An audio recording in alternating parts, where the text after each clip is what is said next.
It's time to wake up and let the weirdness begin. It's the KVJ Show to start your morning. Kevin is the host, and his skin pigment is whiter than Casper the Ghost. Virginia sounds like this. Nickname Vicious Beast, so don't get her pissed. It's Jason, talks like a spaz, and they love to talk about Bigfoot and stats. So get ready, here we go. You're listening to 97.9 with the KVJ Show.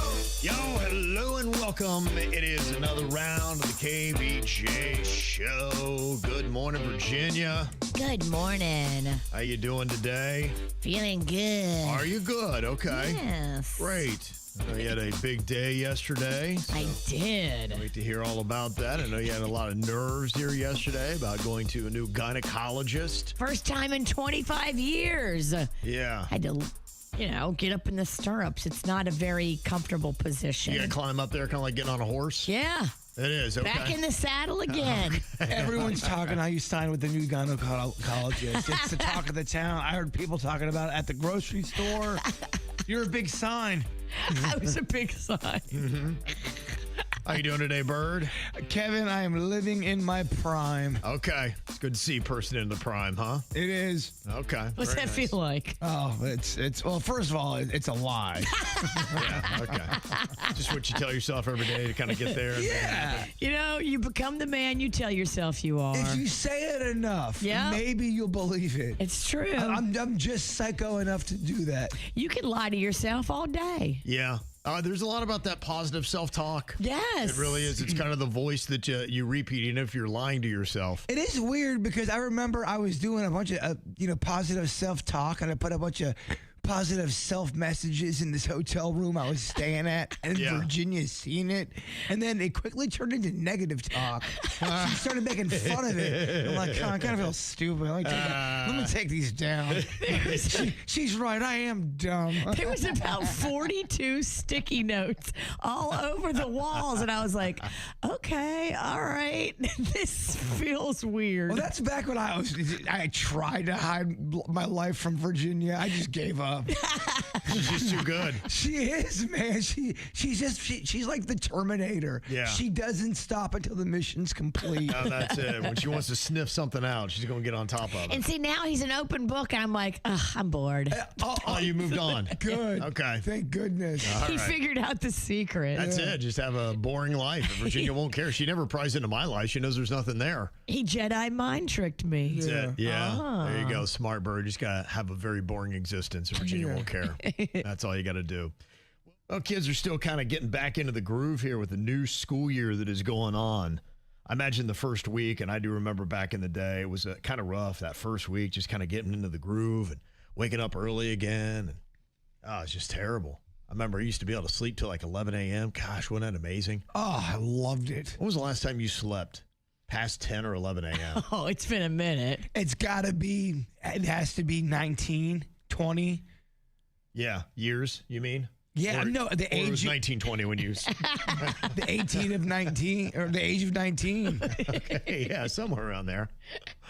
Well, we got a fun little thing we're doing here. It is a rude awakening, and if you're waking your kids up rude, they could be getting hooked up with Disney water park passes. We got Typhoon Lagoon and Blizzard Beach, and we got this submission from Cynthia H. She sent this in and how she woke up her kid. Let it go! Let it go! Where the hell are you? Can't get up!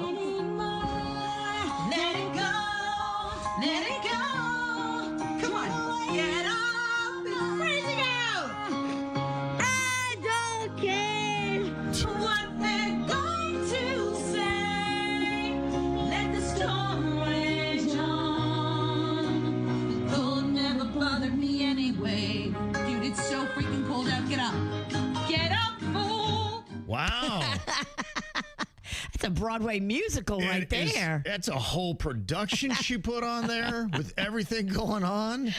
And boy, that woman can sing too. Yeah, huh? she can. Showing off them chops. Move over, Elsa. I'm not sure if I would even mind that. I know. I mean, honestly, if you came in and it was just like, I'd be like, all right. It's like being serenaded. It's a free show. Yeah, this isn't so bad. Okay.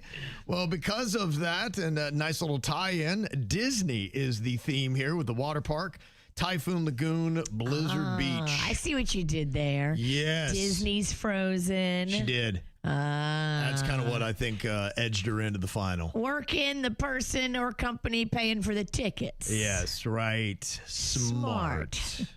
We've only got one more morning of this left, so if you got a kid that's still not up and you've got an idea and you want to do a rude awakening, do that video and send it to us. Mail at kvjshow.com, and we could give them the big old hookup. We haven't had a chainsaw yet, have we? No, we've had leaf blower. We've had electric guitar.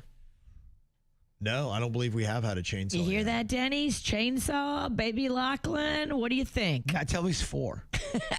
Yeah. Not till he goes to school. Yeah, kid's 3. Be like, what am I waking up for? What's going on? What are you waking me up to do? It's actually a punishment because then he's going to want to just play the whole day. Yeah, you're right. Yeah, I don't know if you want to do that. That may not be the best plan. So when you get your video, just send it to us. Mail at kvjshow.com. There's been a bit of a spooky mystery that is going on at Jbird's house, but the good news is maybe Denny's has an answer as to what is going on. Now, it's kind of a weird noise that you keep hearing at your house that is going on, Jbird, that sounds a little bit like, a finger that is kind of poking your window? Well, yeah, it really does sound like this long, bony finger goes like this, Virginia. Tap, tap, tap. And then you look out, there's no one there. But it really does sound like a finger and someone's trying to get your attention as if they were knocking. Now, what Denny's... Virginia, can I see your finger real quick? It's very long. I was going to say. Very bony, but I'm also very busy. Okay. I can tell you, I have not been tapping. Let me just tell you, though, your fingers do not take you off of the suspect list. You are correct. Yeah. I don't think you could get on your broom and fly away that quick. It would... There's no way. Because by the time I get there, I would have seen you. Okay. What Denny's is going to explain, I don't think is what's happening, but there's a chance. There's a few different sounds that I've got going on. There's the bony finger, and then there's the odd, it sounds like 1920s music being played through the walls. Now, that might be what Denny's can explain. Okay, so what are your theories on all these mysteries in Jbird's house, Denny's? Well, so I sent you the article in case you wanted to read up on it as well, but I saw this article about something called infrasound. Okay. And what it is that humans are designed to pick up on frequencies. It's part of our survival. And a lot of old buildings, especially even northern buildings, but even down here as well, have old piping and old boiler rooms. And those type of noises, though you can't really truly hear them, do put off vibrations. And that's been attributed to a lot of people thinking places feel spooky, even if there was no hauntings there. And it's really just because we're picking up on those infrasounds. Our bodies are picking up on the fact that there's like churning in the pipes. There's these weird guttural noises, bassy tones. Right. And it's created from old piping. So I've been doing a chart on all of this, and I've charted when I hear the 1920s kind of music. Every time we flush the toilet or run the water. Yeah, that Hello, my baby. Hello, my Hello, darling. Hello, my ragtime bird. It sounds it sounds faint. I wish it sounded that clear. I wouldn't be as, I don't know, put off by it. But it does. It sounds like it happens. I've charted it. It happens when I'm not, when the sleep is super low and you start turning things on. You start hearing these old timey songs through the wall. It's very bizarre, but it does kind of sound like, oh, my baby. It's gone, my phone is gone. Maybe you got a neighbor that's really into ragtime. Your house was built in the 50s, right? 60s. Oh, 60s, okay. Yeah, and but I have noticed if I don't get sleep, I pick up on certain sounds I may not pick up on. It's more, I'm more in tune to it, but it will sound like music, or it'll sound as if someone's having a conversation. What's going on? Hey, it's your refrigerator, and I'm talking to you. those might be the voices in your head. Well, because not getting enough sleep does lead to hearing things that aren't there. No, I know what those paranoia. I know what those voices sound Head like. noises. These are different kind of noises. I know what those are. You might have head noises and wall noises. And that's So many noises. well, that's what makes it tricky. I know I've got mental issues, but do I also have paranormal issues? Do I have both? Paranoia, paranormal, both. Right.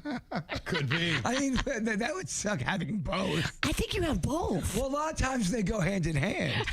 They really do. We've talked about that on our Weird Whatever podcast. They know you're weak because you're not getting sleep, and they're like, he's our guy. I have heard that. Let's channel through him because his defenses are down. Yeah. He's vulnerable. That is the theory. They like to go after anyone who doesn't sleep well. And they Yes. love that bewitching hour, that 2 to 4. Yeah. I've charted those hours as well. I've got a weird, I guess you would call it a paranormal chart or Okay. a journal, if you will. You're wide awake because you have the nocturnal issues. I'm a big believer in journaling things now.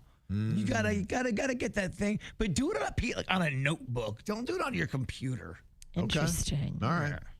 So these seem like a lot of the same sounds that you've been hearing for a little while, but we don't have any more leads other than just Denny's thoughts that it could be old pipes and things of the such. It's Denny's thoughts. It's a great theory. I love it. It does offer up a scientific reason, which you want to rule things out before you say it's just a ghost. There is an energy to his house that is kind of unrested.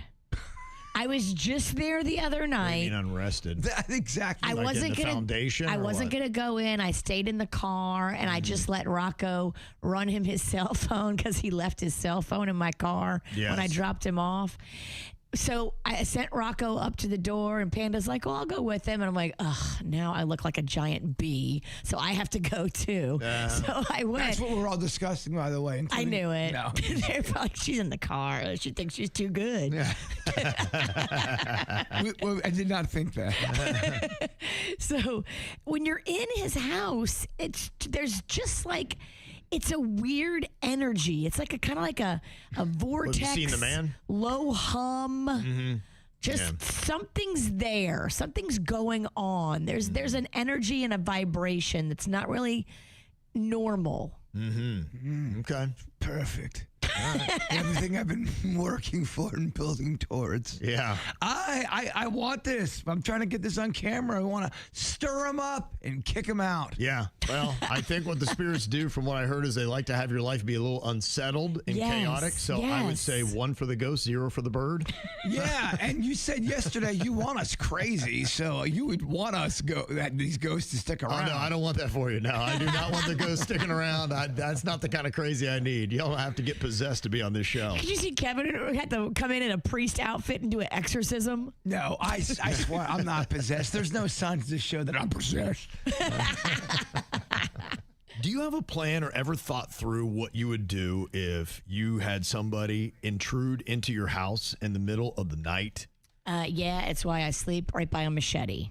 Okay, so what are you doing? Are you getting up? If you hear noises, do you get up? Do you check? Do you start hacking? Do you get your husband to be like, hey, you need to go see what's going on? I'll stay here with my knife. Because my whole thing is, if I see what you're saying with the machete, but what if the intruder already gets in your room and you're still asleep and they're above you? How are you going to get to your weapon when they're right there? You see what I'm saying? Yeah, if they're already in the room, I mean, you're probably screwed. If you're sleeping and you didn't hear them and now they're standing over you, there's not a lot you can do at that point. But before that, hopefully you've put things in place to where you might be able to hear them breaking in.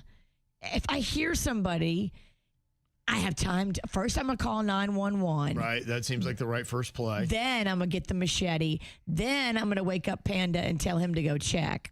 Yeah, I'm kind of shocked how many people I know sleep with a weapon of sorts. I mean, there are some people who sleep with it in their bed, whether it's a bat or whether they got a knife right there. There's a lot of people that I know that do that because they want it ready, in case it goes down. Well, what if it goes down and then you don't have it? And then you're like, oh, I always wanted to put a knife on my bed, but I never did, and I needed it. Or you wake up and all of a sudden that man is above you with your own machete. Oh, damn. Oh, he's taking it from you, and now you got to deal with your own weapon. That's scary. I mean... Yeah, I thought there was going to be more. That's all I got. I mean, at that point, I think you're screwed. I mean, that's pretty much the point. Time to meet Jesus. I think that's all you got is, I'm coming home, Lord.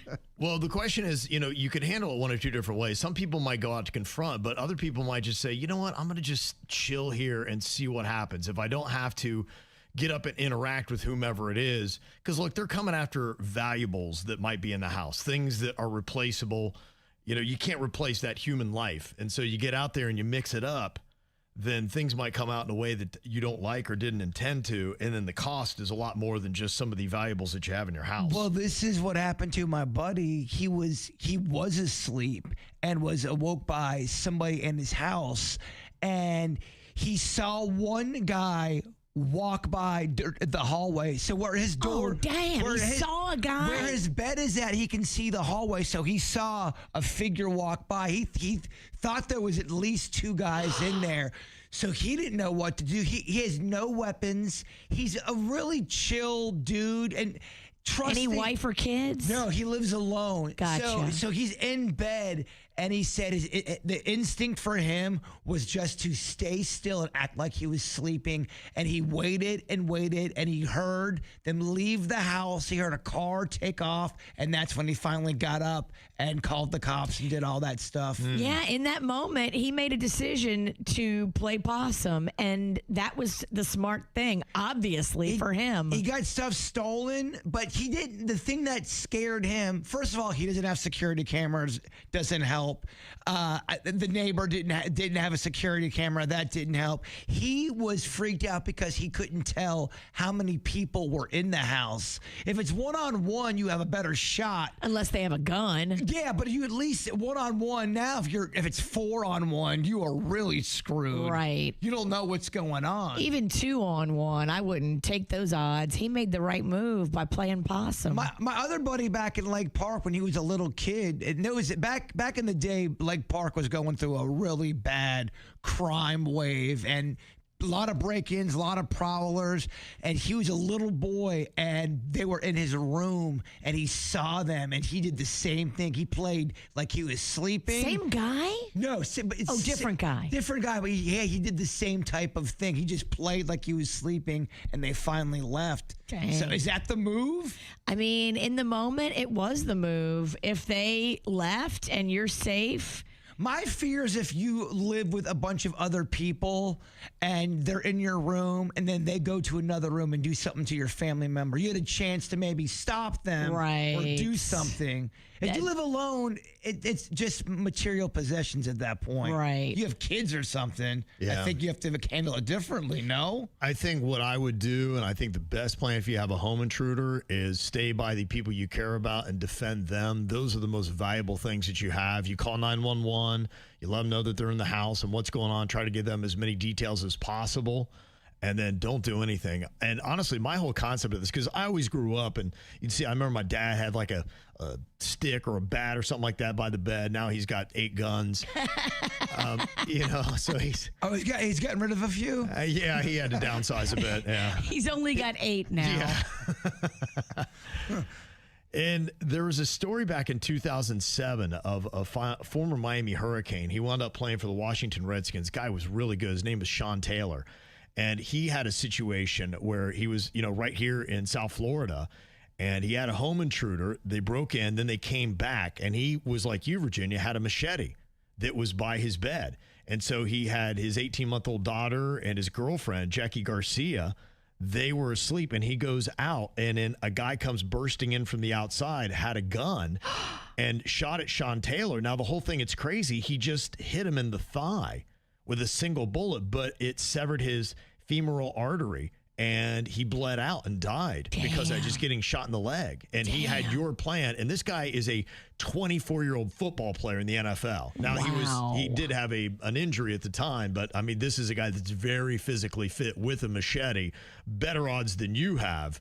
And unfortunately wound up dead in a tragic loss. Yeah, when there was a time where I thought I really had somebody in my backyard, but my cameras weren't set up completely. So I only had one working camera, and where all the sound was coming from, it wouldn't have picked up the camera. So I told Honeyface, I said, I'm going to do the best thing I can do. I'm going to go out there and I'm going to try to weird them out. So I was completely naked and grabbed a baseball bat and went around the corner and I just went, hiss! I hissed as loud as I could. Tell me if you're an intruder that's not going to stop you in your tracks. At least distract you. It would. I would stop and shoot at the sound. As many times as I could. When she heard me do that, I explained my method, and she begged. It's called the hiss bang method. Hiss bang. Hiss bang dead. Hiss bang dead. She begged me never to do it again, and we got cameras a week later. Yeah. Cameras are the best.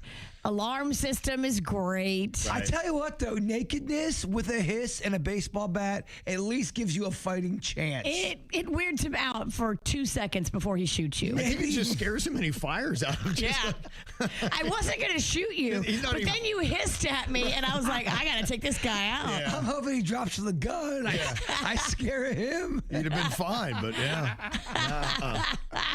yeah, I asked, and it's pretty close. If you had a home intruder, and the two options were you either confront them or you stay in bed and call 911. Only a slight majority of people are staying in bed and calling 911. 53% to 47% of people. Almost half of people are getting up, and they're like, oh, no, you don't. You came into the wrong house. They're confronting. I think if you have a gun, confronting is probably the way you're going to go, because you're like, all right, this is what I'm trained for. That's a great point. Yeah. I wonder who voted on that poll right there. Who's packing? Who's got a gun? Because I think it does that makes change your odds. Heck yeah. I know what my dad's doing. My gosh.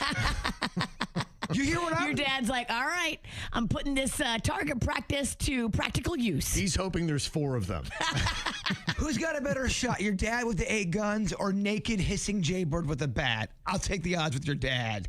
Yeah, your dad. Yeah. Jbirds, they're going to put a bunch of holes in Jbird. Then I'm going to get the cops call for disturbing the peace. You know, a lot of times you wind up with people in your life that they do something that's not very cool. And I think we probably have been on the receiving end, but we've also been on the giving end of that. Sometimes we just do something that's uncharacteristic, not cool. And we're like, I feel bad that I did that. Will you please forgive me? Now, it depends upon how somebody maybe responds when they've done something that is an infraction, but it also depends upon what the infraction is and how close the person is to you. So would you forgive this offense once or immediately cut them out of your life? And I think it will differ based on how close somebody is to you. If somebody's just a fringe friend and they're already rocking the boat, it's like, all right. Done, cut. I don't need that kind of stuff. You're off the team. Yeah. But this is probably somebody that's either in your inner circle or very close to it that does this. And then you got to consider, be like, okay, I've let them in very far. Do I then kick them completely out? Okay, that's the criteria for this one. Okay, Yeah, I like pretty close. They're, maybe not like family close, but they're very close to the inner circle. So what if, for instance, you were going to be meeting this person and it was going to be them setting up a deal for you that could be very lucrative and could be life-changing for you, and they just casually walk into the meeting 20 minutes late. The other person you're meeting with is very upset, and they're like, if this is how you guys do business, I'm not going to be a part of it. And they cost you that opportunity, and they don't have a good excuse. They're just like, oh, I totally forgot. Now, is that something you could easily forgive if it costs you something? Or would it be something that you hold against them and say, okay, I'm just never going to do anything that has any importance with you ever again?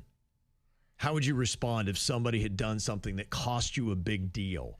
I would have a heart-to-heart with him and tell him how badly that it affected me, and that if we can stay friends, but we can't do business if this is how it's going to go. We have to keep it in the friends category, and I can't do. You cost me too big of an opportunity. I'd let him know I was upset. I could forgive it, and I'd probably end up not doing business with them again. I would try to still save the deal with or without them because I don't need them to make this happen.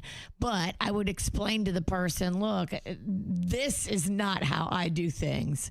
If you want to still do this moving forward, this person's no longer involved. I mean, and then I just stop communicating. I've had to do that before with people that I was close with and say, hey, look, we can't do this together. Let's stay friends. This is going to get in the way of our friendship. And I don't want that. Yeah, I think you have different buckets. And I think the toughest bucket, and there's got to be a few names in that, people that you would consider a good friend that you would also go into business with.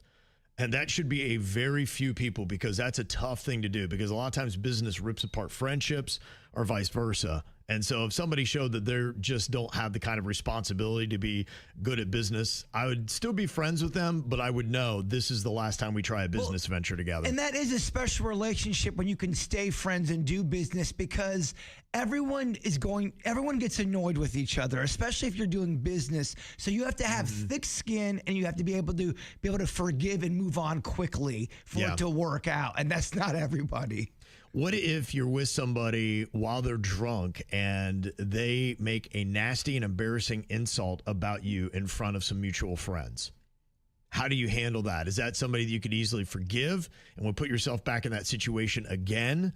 Or are they somebody that gets pushed out of the inner circle and say, yeah, you're not going to do that to me. That's very disrespectful. I don't care if you are drunk. It depends on what it is, first of all.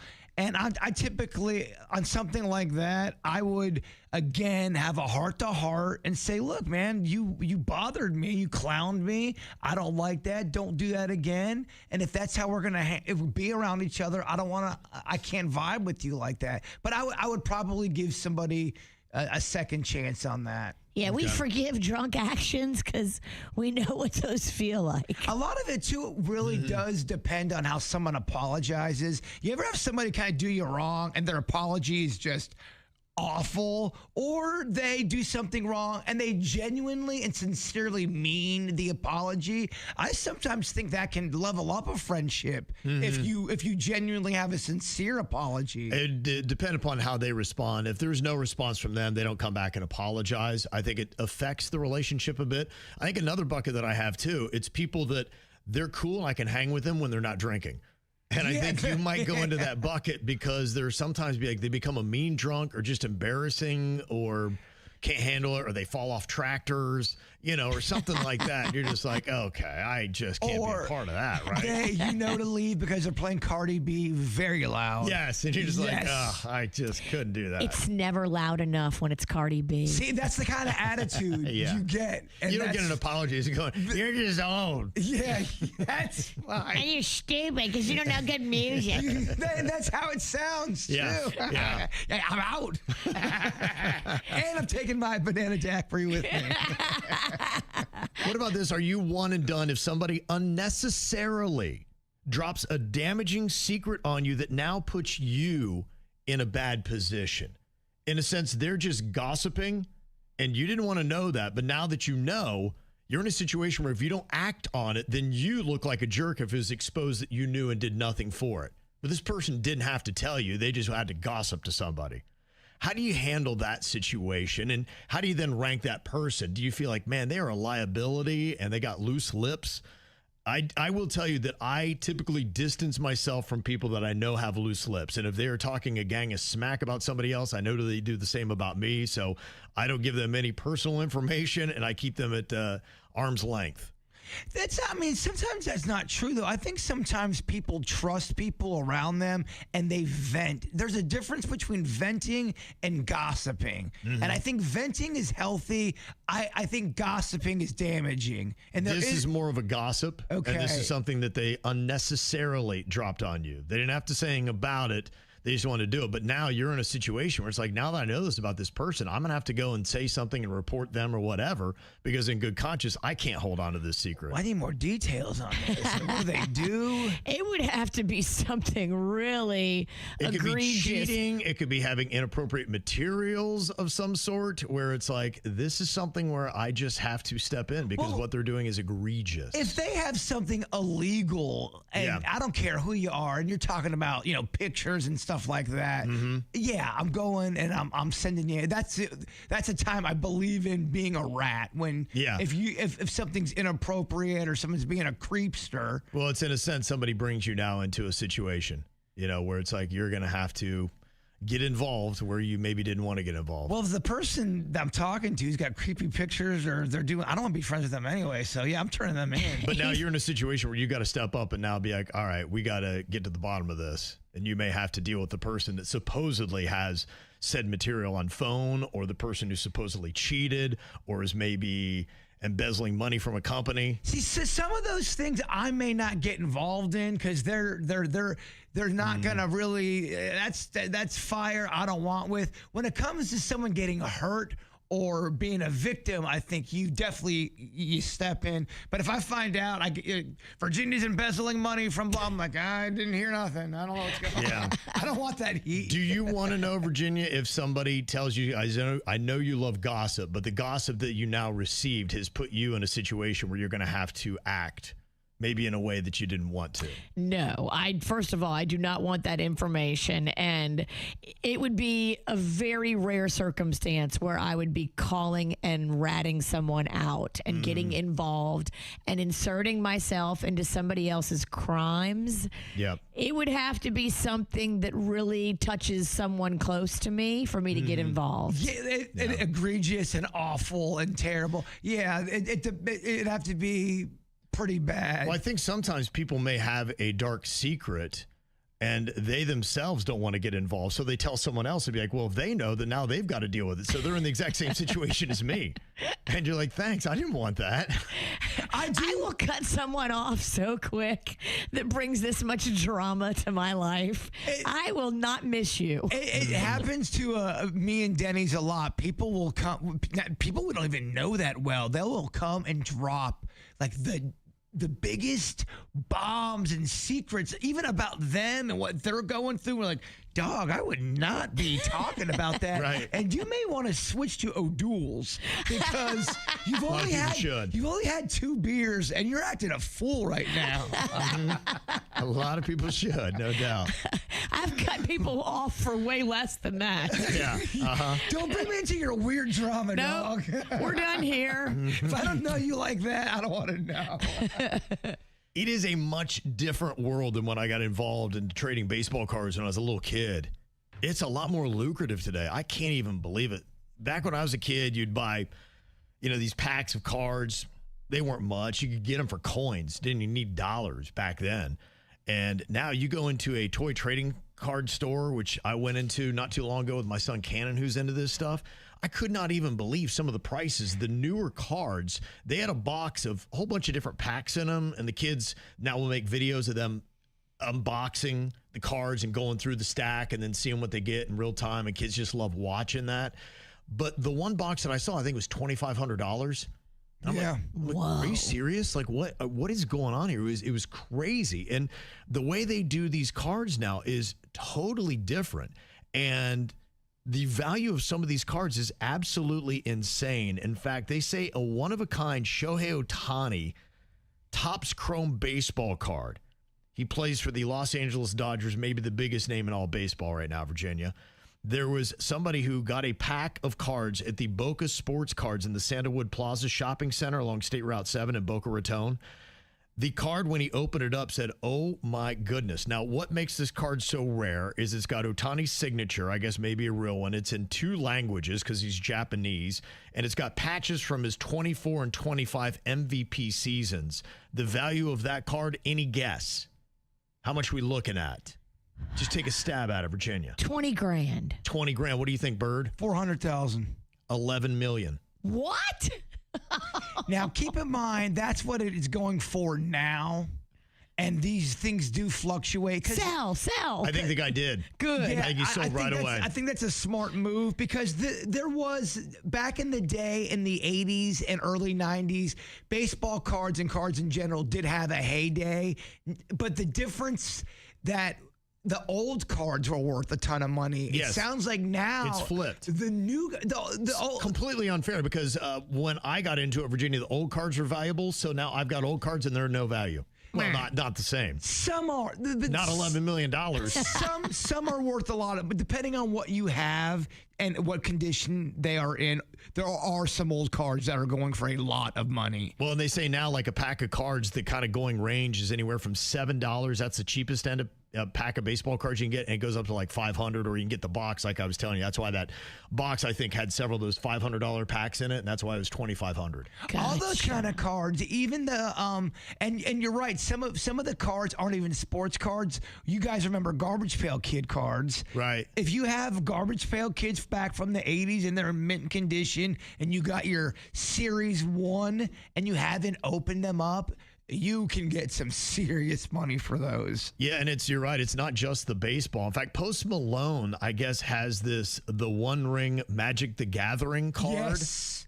It's worth $2 million. That's the thing. That's millions of dollars these cards are worth. That's the franchise Denny's loves. He loves Magic of the Gathering. Now, there's only one card in existence, and people like flipped out because Post Malone was on this show, and the co-host of the show, Rachel Weeks, she said, I mean, that should be in a museum or a vault.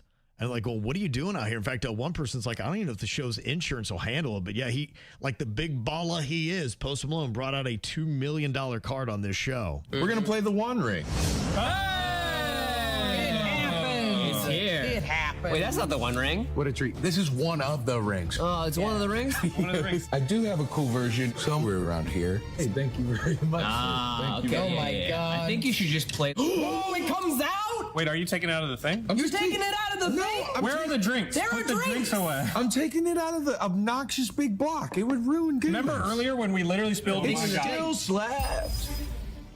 Yeah, and you can't do anything to damage the card, Virginia, or else the value gone. That's Gotcha. why even when you take it out, there's people are afraid. A risk. A piece of dust will land on the corner of the card. A greasy fingerprint. And they do. They grade them pretty harshly. You know, you could have a rookie Mickey Mantle card, which is worth a ton of money, but if you've got one that's in kind of crappy condition, like the Wayne Gretzky card I gave you to give the Panda. Did you give it to him? I did, and he's like, man, this thing looks like it's been through the wash. It's not going to be worth a lot of money, but it's still cool to have just because Right. it's in terrible condition.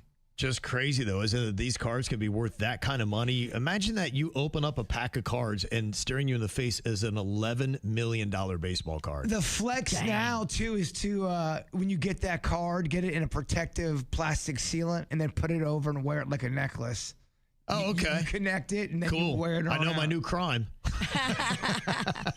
Snatching expensive cards off nerdy kids' heads. One pair of scissors, and I'm good. You know, a lot of people aren't going to bother with the scissors. Clink.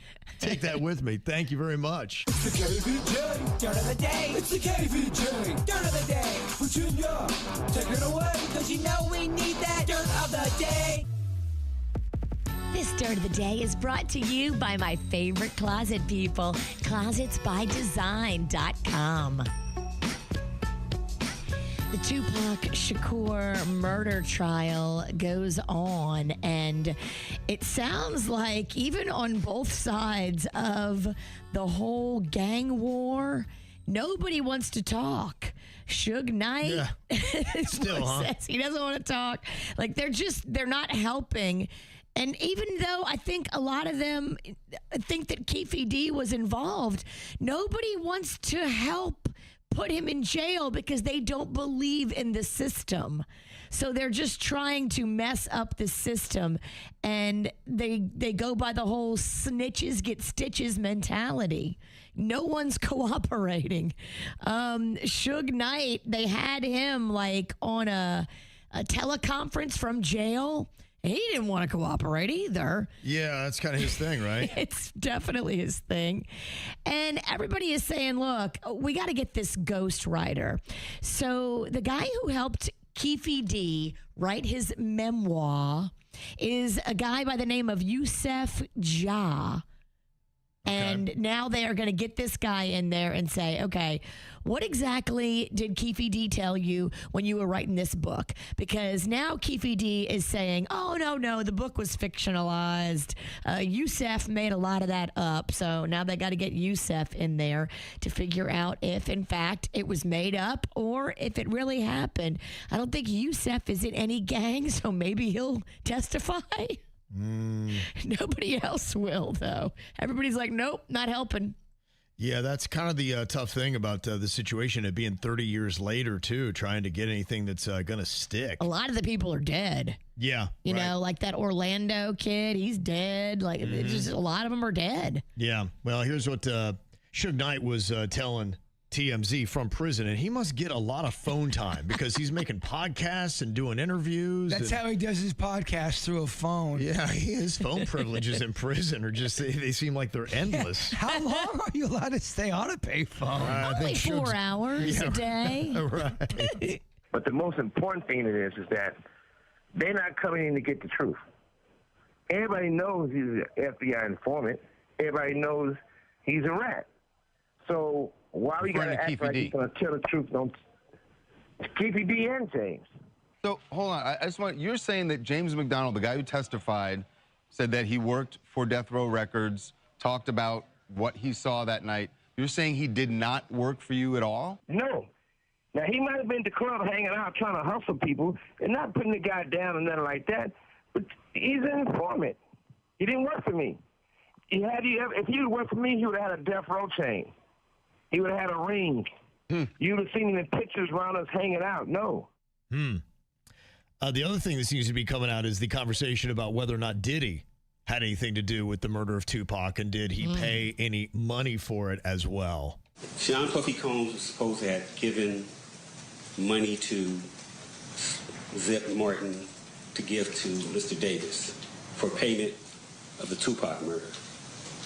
Fast forward, we go to Mr. Davis. He says he can rekindle that relationship with Mr. Zip Martin and get him to talk about the money that was given from Sean Puffy Combs to Mr. Martin that never got to Mr. Davis. Okay. Wouldn't that be something if they could wind up pinning this on Diddy somehow? I mean, he gets out of prison just in time to go back. Are you surprised that Diddy's name is involved with shady dealings? No, not really at all.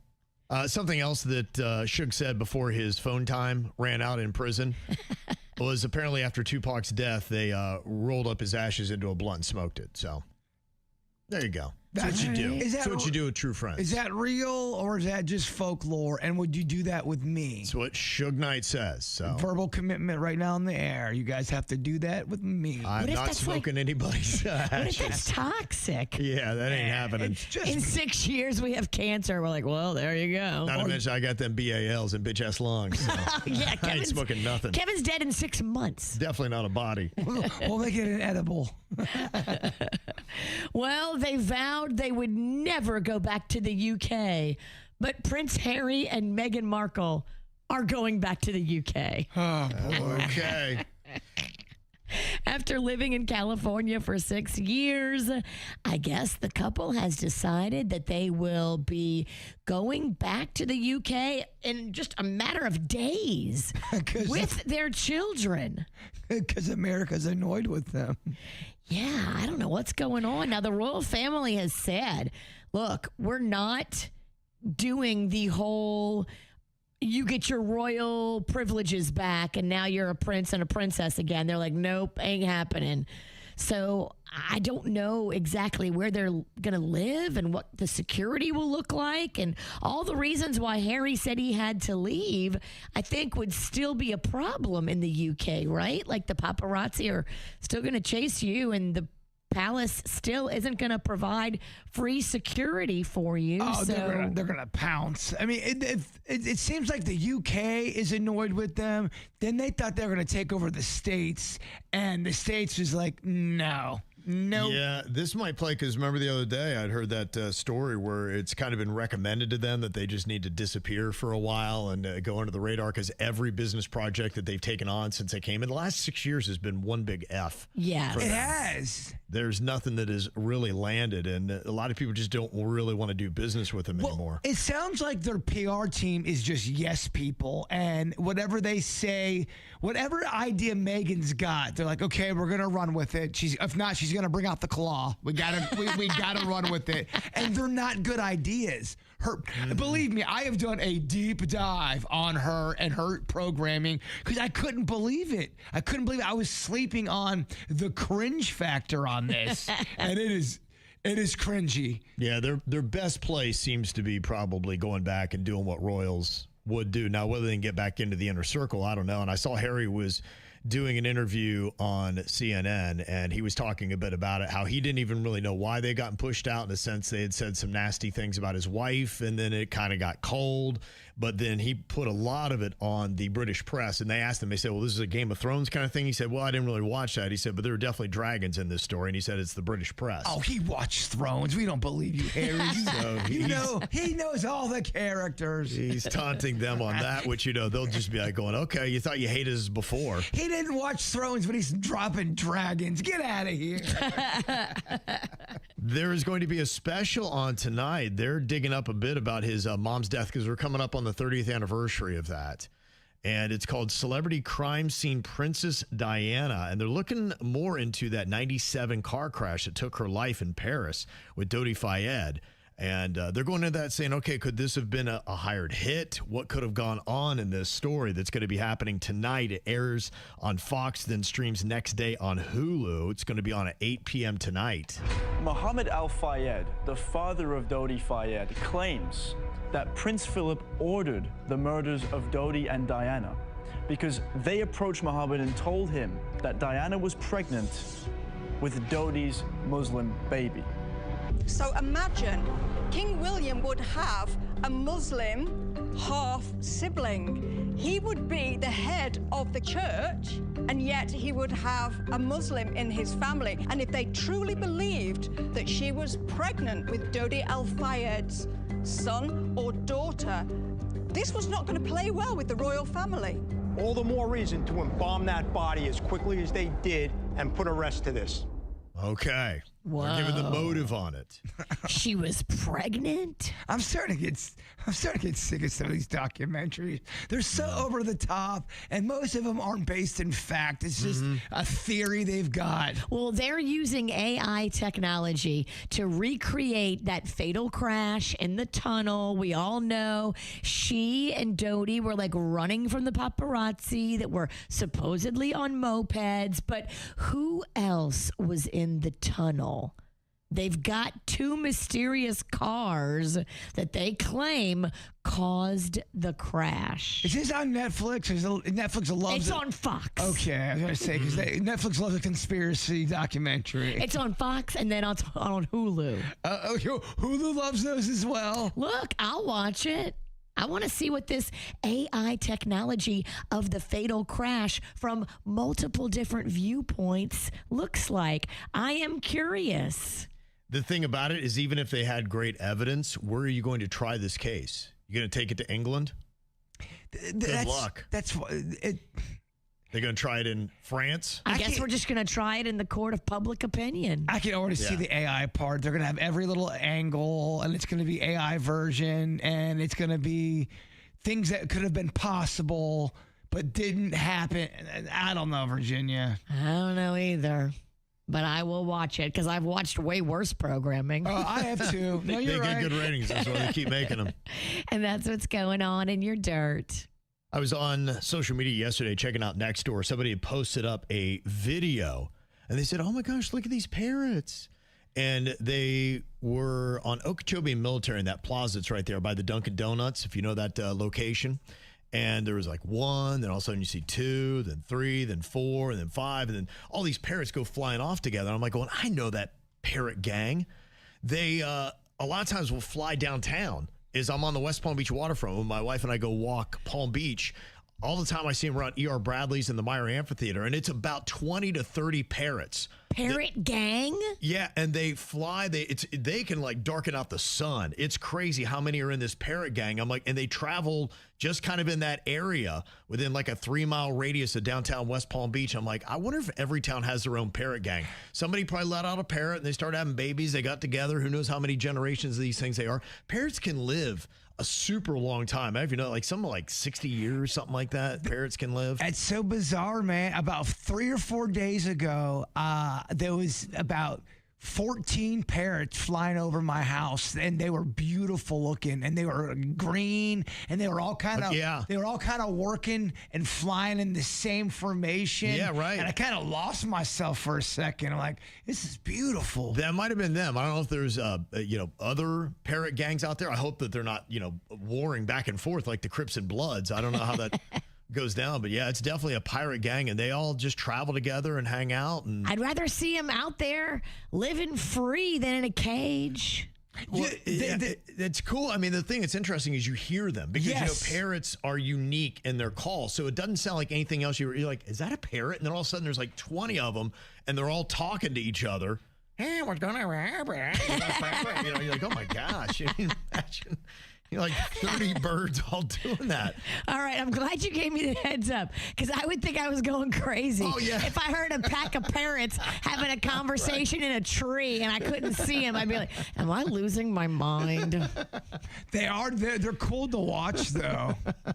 It is pretty amazing to see, but I was like, what is South Florida thing? I mean, you're not going to go to Ohio or really anywhere else and see a pirate gang that is flying around, but I thought, we've got a lot of roving gangs of different. You think about the monkeys in Dania Beach, and down in South Day, they've got a little crew too by Monkey Jungle that have gotten out. They just kind of hang out together. I'm like, how many other states or areas can say that they got parrot gangs or monkey gangs or gangs of pythons? Or the iguana gangs are really forming. They are forming and uniting. Good. Yeah, they are. Point. Yeah, they do. They travel in gangs too. And I mean, how many other states can say that you could get hit by an iguana falling out of a tree in the winter? And then, I mean, that's such a South Florida thing. Somebody texted and they said, I was sitting on my patio and I saw 2 sandhill cranes fighting with an iguana by the lake behind my house. Wow. That's some National Geographic right there. Yeah, some of these little battles that you get in, it's pretty crazy, and it's only something you're going to see in South Florida. It's weird when I see other animals attached to other animals. There was this gross-looking toad, but it had this beetle, like this odd, gross beetle attached to its neck, and it was just like living on this toad's neck. And I was fascinated, but grossed out at the same time. Beetle neck toad? Yeah, beetle neck toad, but it was like living off the toad's neck. Like a parasite. Yeah, like the ecosystem was the toad. Dang. Yeah, somebody said that the parrots you're talking about were originally released from Parrot Jungle during Hurricane David. Huh. So what exactly did they look like? The parrot? The one you saw? They were green. They're green parrots. Then that's what I saw too. Yeah. So, and that's interesting because I think that's what's happened is we've had these animals and they were in cages or whatnot, and then they got loose and now they can just live and survive here in South Florida. Yeah, someone in my neighborhood's got chickens, or it looks like chickens, and I think they are multiplying like crazy. I wish I could have chickens, because think about how, oh my gosh, fresh egg omelets whenever you want. There was one in my front yard one time. You would have thought that, someone landed a jet plane in I was like, oh my gosh, there's a chicken in my front yard. This is amazing. I got so excited. There are other things that you can see in South Florida other than just crazy animals. Somebody said homeless people doing handstands at gas stations. Yeah. You can get a show when you go get gas. I don't know if any other state is like that. You can. There's like 1 out of 7 times you'll see somebody standing up but sleeping. Yes. Yeah. I've seen that. We saw that right by Jbird's house. We did. I was praying this lady wouldn't try to cross the street because I was making a right on red. And she's just standing there. I'm like, please don't cross. Please don't cross. I'm like, oh, she's not going to cross. She's sleeping. She was sleeping, standing on the corner. Of course, it's by the liquor store. I mean, there's always a story in that parking lot. I've never not gone to that liquor store and they're not coming back with some sort of a story. There's always activity. There's someone climbing a tree. It's like two hobos fighting over a sandwich. It's bizarre. It is bizarre. There's a lot of other interesting things that just don't really fly anywhere else. In fact, I don't know how many other beaches in America you can walk across and trip over a bale of cocaine and fall on your face. I mean, that seems to be relatively unique to the shores we have here. Yeah. Here in the Keys. Still South Florida. Yeah. Yeah. Some other things that you might see if you ever drive around Brickell on maybe a Saturday or Sunday morning and you see a line that is 3 blocks long. You're like, what the heck is going on? And it's people trying to go to a nightclub at 9 a.m. I can't even believe when I see the lines out of space. You're like, what? That's absolutely insane to me. I'm convinced that they're up from Saturday night. And they might be. And they need something else to kind of keep them up. I've kind of seen some of the influencers that are there because they will talk about their night and they'll come home, go to bed at like 8 or 9 and then sleep till 1 or 2 and then get up and then go to the club like 2 or 3.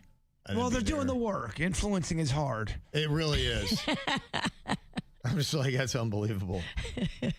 Now, somebody else texted, they said, something you only see in South Florida, a Rolls Royce, a kid on a dirt bike, and somebody in a plane car all at the same red light. Have you seen that video of the person driving the plane car in Daytona Beach? No. They took the fuselage of a private jet and they put it on wheels and they're driving it down the road. It's kind of awesome. Is it licensed? Is there a license plate on this thing? I think so. It's street legal. I guess so. I guess so. That's pretty incredible. Yeah.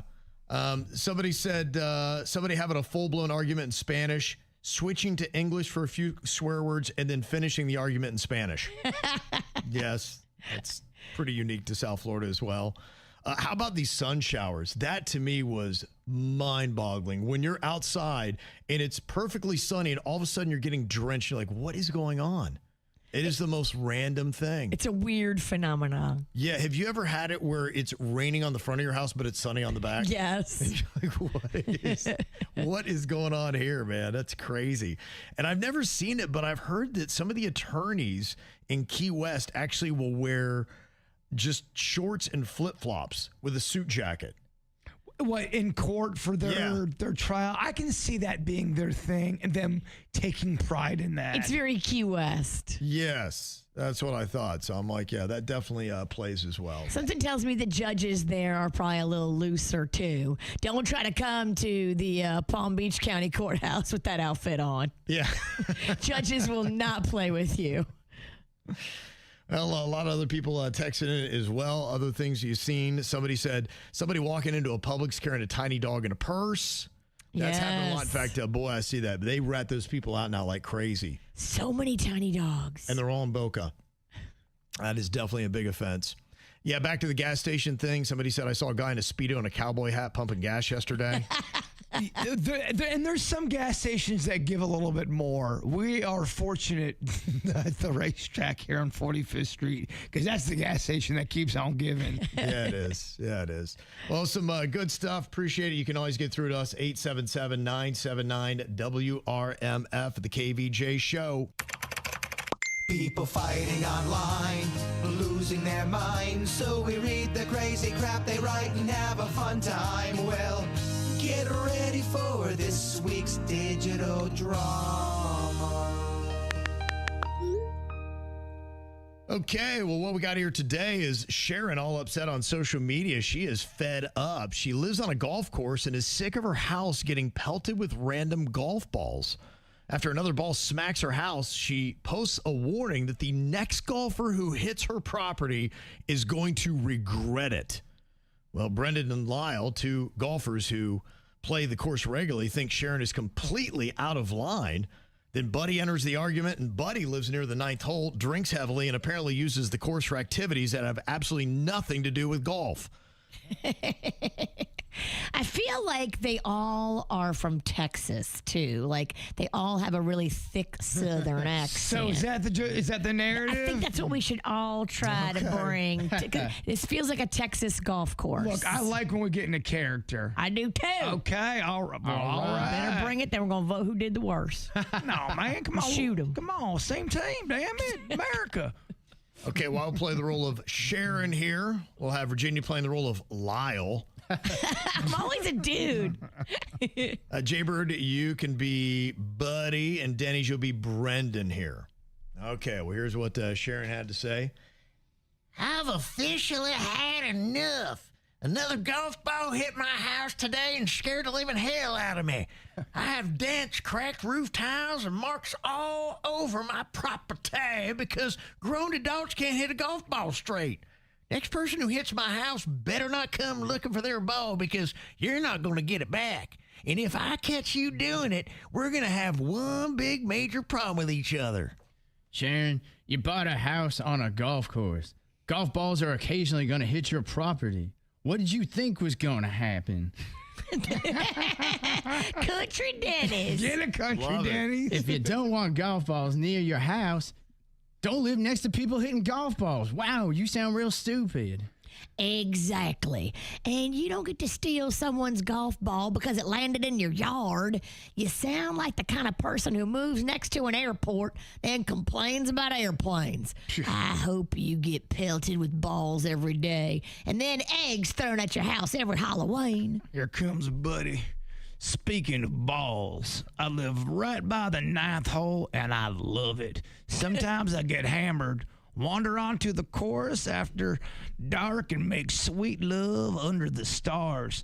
Golf courses aren't the problem. It's the people. Buddy, everyone in this neighborhood knows what you do on that golf course. We've seen you. Damn it. There are houses with windows overlooking that 9th hole. Nobody wants to see your drunk, naked ass rolling around in a sand trap at midnight. One word, buddy. Rehab. Yeah, I'm actually concerned about Buddy more than Sharon now. Buddy, please tell me you're not doing this in the bunker. People got a hit out of that thing. Oh, forget the golf balls. We need to now put a fence around Buddy. Ugh, I'm never touching the sand on the 9th hole again. First of all, I don't always use the bunker. Second, there's something romantic about the moonlight hitting the fairway after 6 rum and cokes. Third, if you see a pair of underwear near the cart path, mind your own business. What a bunch of squares you all are. And this is exactly why I hate living here now. Golf balls during the day and Buddy's bare ass at night.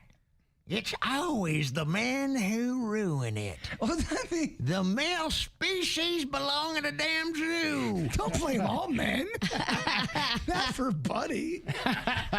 Buddy calls it making love. Is it making love if you're by yourself? Is he by himself or is he doing it? It sounds like he's by himself. Is Buddy by himself? Buddy sounds like he's always by himself. Which makes it so worse. It's not making love if you're by yourself, Buddy. Okay, so if you had a partner there, it makes it better, correct? Yes. Okay. On another fun thread we have here for some digital drama, Harold recently passed away, but packages are still being delivered to his house. His neighbor Vince has been taking them off the porch and keeping them. Well, Vince says he's actually doing everybody a favor because the house is empty and the packages would just get stolen anyway.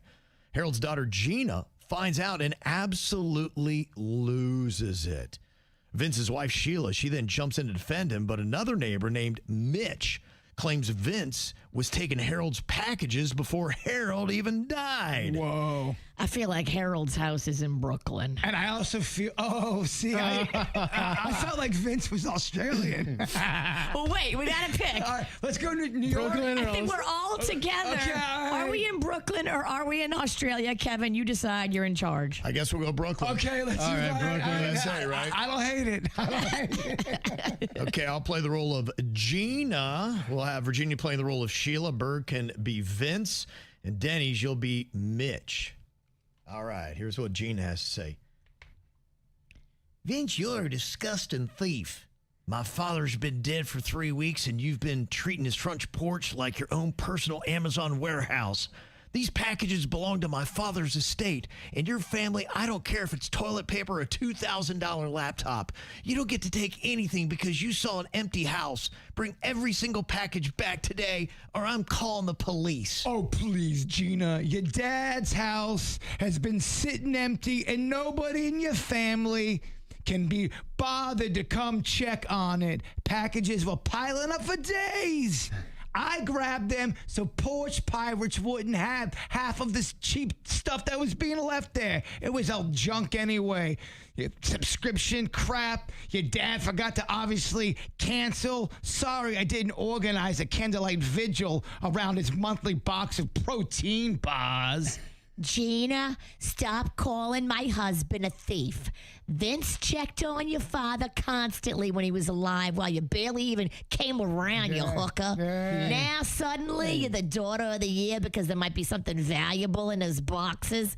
Vince did more for Harold during his final year than you and everyone on this street ever did, and you know it. Yeah, you tell him, baby. You tell him, honey. Except Vince is leaving out one important tiny detail. I saw him taking packages off Harold's porch when Harold was still alive. Oh, I even asked him about it once, and Vince told me Harold didn't care. Maybe Harold didn't care, maybe he did. Maybe Vince has just been stealing packages from that poor man for months. Damn. Sheila, you want to talk about me not visiting enough? My father told me you two were constantly borrowing things from him and never bringing them back. His ladder disappeared. His pressure washer disappeared. Now I'm starting to wonder just how much of my dad's stuff is sitting just inside of your house. Mitch, you lying little rat. Harold gave me permission to grab his deliveries when he wasn't home because packages got stolen before. And Gina, your father gave me that pressure washer. Maybe instead of interrogating the neighbors, you should ask yourself why your own father trusted the people next door more than his own damn daughter.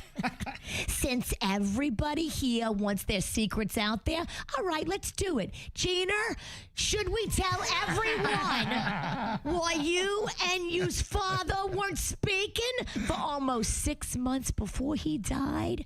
Harold told us everything about the money you stole from him. You never paid it back. You're accusing Vince of stealing packages? Well, you still owed your dead father thousands of dollars you spent on drugs. No! Sit down, you dumb crackhead. And yes, Gina does crack. Yeah, this just keeps getting better and better because I have a camera facing Harold's driveway. I went through the footage. Vince wasn't just grabbing packages from the porch. 2 days after Harold's death, I have video of Vince going in his garage and coming back carrying boxes. So Vince, what's in the box? You went inside my dead father's house? Forget the packages. Nobody gave you permission to go through that garage after he died. Vince, you better hope every single thing that Dad owned is accounted for because I am calling the police. You're about to become someone's prison bitch. Wow. I couldn't quite make out what Denny's was going for. Was he New York? He was trying his best. He was a lot of places. You know what Denny's was going for? His best. That's what he did. And his best is good enough, dang it. Thank you very much. Well, I always love the entertaining thread. Screenshot him, send it to his mail at kvjshow.com. Who wants to laugh their ass off? Ooh, I know I do. He wrote some funny punchlines just for me and you. It's Danny's Joke Jury. Who's ready to laugh? Okay, Denny's Joke Jury being powered by Lebovic Law Group Warriors for Justice. We are going to be the jury, letting Denny's know what is hitting and what is not. What you got for us today, Big D? All right, joke one. Why do taxidermists like stuffing large deers?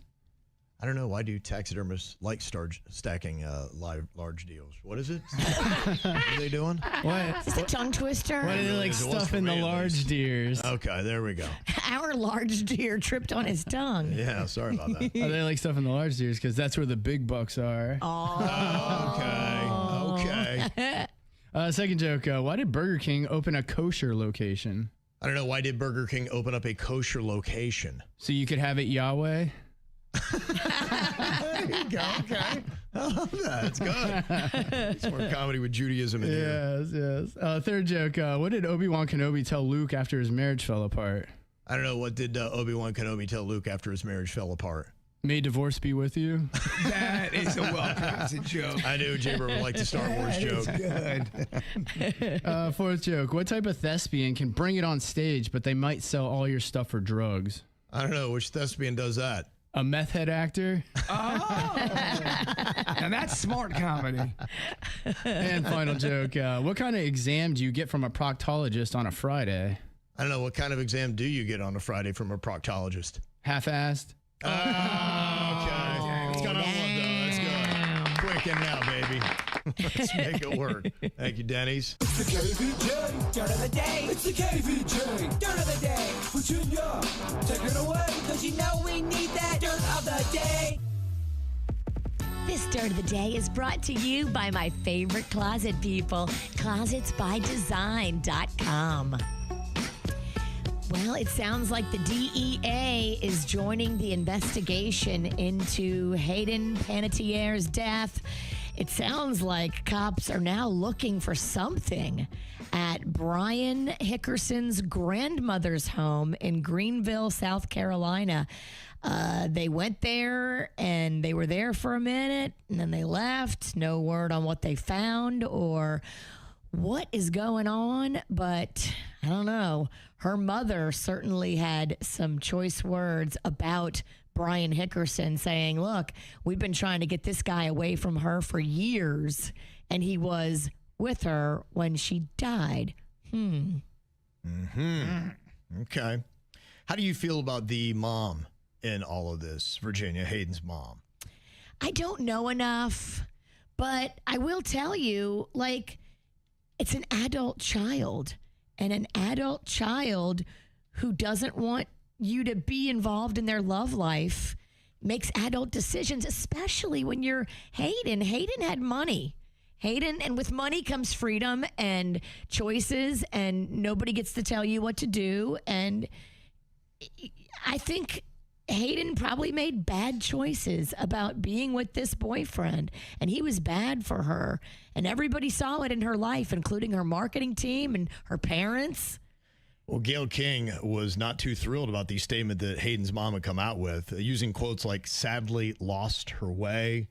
Here's what she had to say yesterday on CBS This Morning. You know, and when she was here, Vlad, you know, she told us that it was a very complicated relationship with her mom and that it was still a work in progress. And you hear stuff like that and you realize it was still very much in progress. It makes me so sad that of the opportunity that you have after your daughter's death, that's what you choose to leave us with. She didn't love that quote. I don't know if I'd be that harsh on the mom. Think about how frustrating it would be for you if you're the parent and you're begging your child not to be with this Brian Hickerson guy because he has multiple charges that he abused you physically, and your mom is so upset and your family is begging you to not be around him. Who do you think knows more about the situation? The mother of the daughter or Gayle King? The mother of the daughter. Oh, there you go. Yeah, I think she's just saying out loud. Like, you may be thinking that, but verbalizing it, because the dad took kind of more the higher road of what a light she was in the world and all the flowery language. And the mom kind of got real in her statement, I think, is what she's criticizing. Yeah, but I want more real. If someone was involved in the death of my baby, guess what? I'm going to give it to you real, and I'm going to tell you we don't like this guy, and I'm going to tell you that we were estranged because of him. Well, Gayle King, she did the slam dunk at the end. She said that she thought that the mom missed an opportunity to simply just honor her daughter, saying, thanks, Mom, for nothing. Gayle, dropping the mic. I don't agree with Gayle. Okay. Sorry, I don't. Don't let Oprah hear that. Gayle's not in their family. And so I know you did one interview with her, but it sounds like the mom was really trying to keep Hayden from this bad guy. Yeah, the dad, Skip, had just said she was an incredible light and a force of nature. And we agree with that.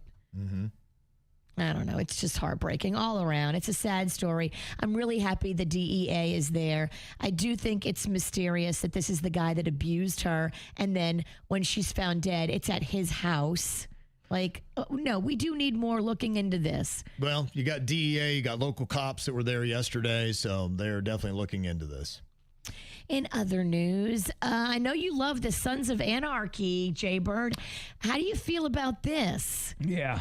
Charlie Hunnam is bringing the cast back together for a new FX series, but they're not going to play their Sons of Anarchy characters. They're going to play themselves.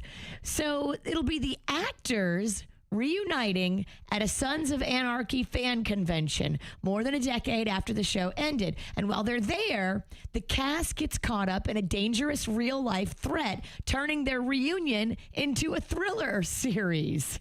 I can't stand it. Not in, huh?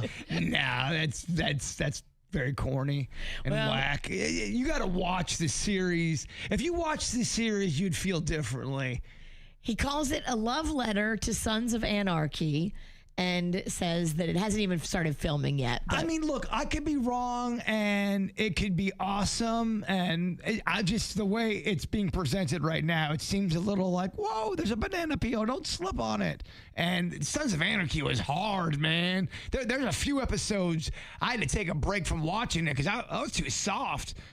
There's a few episodes people always cite from that series and they go, I had to take a break from watching it because it's pretty gnarly. Maybe they'll bring that hate in the new love letter to Sons of Anarchy. I want their characters, baby. The characters of the show. I don't want them playing themselves. You getting the actors. And finally, Val Kilmer is returning to a movie that he didn't get a chance to finish. He was originally cast in this film as Deep as the Grave is the name of it. And sadly, before he was able to finish his acting parts in the movie, he started but wasn't able to finish. He passed away at the age of 65. So I guess his estate and he himself, they were okay with AI completing his role. Filmmakers used old family photos and footage and recordings of his voice to recreate a version of him. He plays a Catholic priest struggling with his mission to establish a new church while respecting Navajo culture.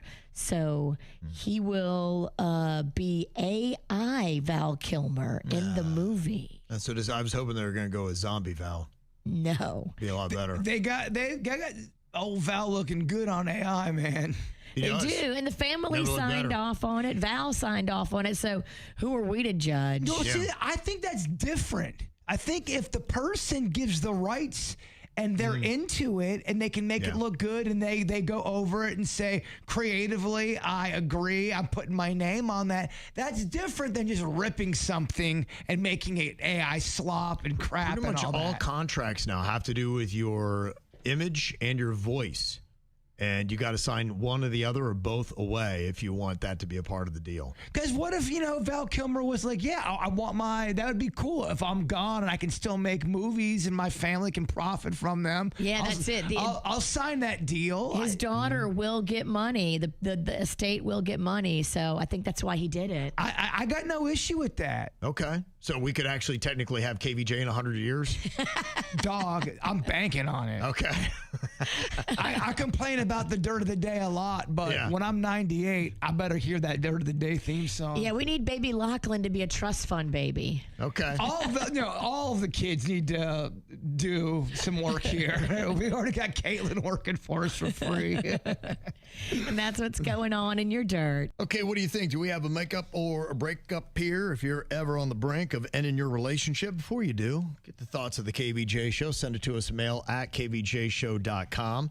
This dude's a little upset because he says she downgraded my ring to buy a purse. He says he's been with his now fiance for a little over a year. 2 months ago, we get engaged. Everything was great until last week. She comes home wearing a completely different engagement ring. I'm like, wait a minute, what happened to your engagement ring? She's like, I just, I thought I'd get this one. I thought it was so expensive. So what she did, she took the ring, she traded in, got one that was worth less, and then she went and she bought herself a nice little purse on top of it. Yeah. Yeah. He said, when I asked about it, she said the engagement ring was a gift, so she used the money to buy herself another Coach purse. It's not really, though, about the purse or even the money as much as it is the fact that she never thought to mention it until after everything was already done. He says, look, we've always talked through bigger purchases before, so this kind of caught me off guard. So now I'm just kind of wondering if this is just a one weird situation or if this is how she's going to be handling finances and decisions after we're married. Do you think I'm overthinking this? Or is this something to be truly concerned about? And how would you handle this if you were me? Would you just brush it off or would you make this an issue? No, you don't brush this off. She changed her engagement ring. She didn't tell you there's secrets involved. She's going behind her back. This is all red flags. She might have just got caught up in the moment when she was like shopping, and she maybe didn't love the ring you got her and she didn't know how to tell you. Okay. But this is definitely something that you have to talk to your man about. You can't switch out the engagement ring that he gave you. Why can't you do it this way? Why can't the engagement, like you asking someone to marry you, be the surprise, and then you guys just go pick out the ring together so everyone's happy and there's no confusion and you're not guessing? I mean, why can't you do it that way? Why does everything have to be so hard? Well, it's because of the proposal. You know, it's a moment where he drops to one knee, pulls out the ring, and it's that moment. But without the ring, it's not the same. But you're going to get the ring you want? You can't win. I mean, I'm trying to come up with answers here. I think this happens a lot, that, you know, a girl gets a ring, maybe he didn't run it by her ahead of time, and she doesn't love it. But if you don't love it, it's okay to say, hey, I'm going to have to wear this forever. And I am so excited to be your wife. I just don't love the style of ring. Yeah, this is Can we go switch it out for one, the same price that I do love? This is for me, this is the part of the wedding where when the priest goes, does anybody have anything to say right now? And as the groom to be, I do. I'm not going through with this. I'm out. It's just kind of inconsiderate to do it without him. You're allowed to do it, but it's just showing him that you really don't care about his opinion or feelings. Well, I just don't understand why people don't talk about. I mean, wouldn't you, if you're gonna get married? I don't know. I feel like you getting the ring should be something you guys could get together, and it doesn't have to be this big deal. You could still have this magical proposal. Sure. And do all this great, amazing romantic stuff, and then you guys can pick it out together, and it doesn't have to be that hard. I guess I don't understand this. I think a lot of mistakes have been made. This could be a learning moment for you two before you get married, because as you get married, look, you're going to reset boundaries. You're going to learn things about each other. You're not all the way there yet, but conversation needs to happen. Be like, you hurt my feelings. If you didn't like it, you should have communicated.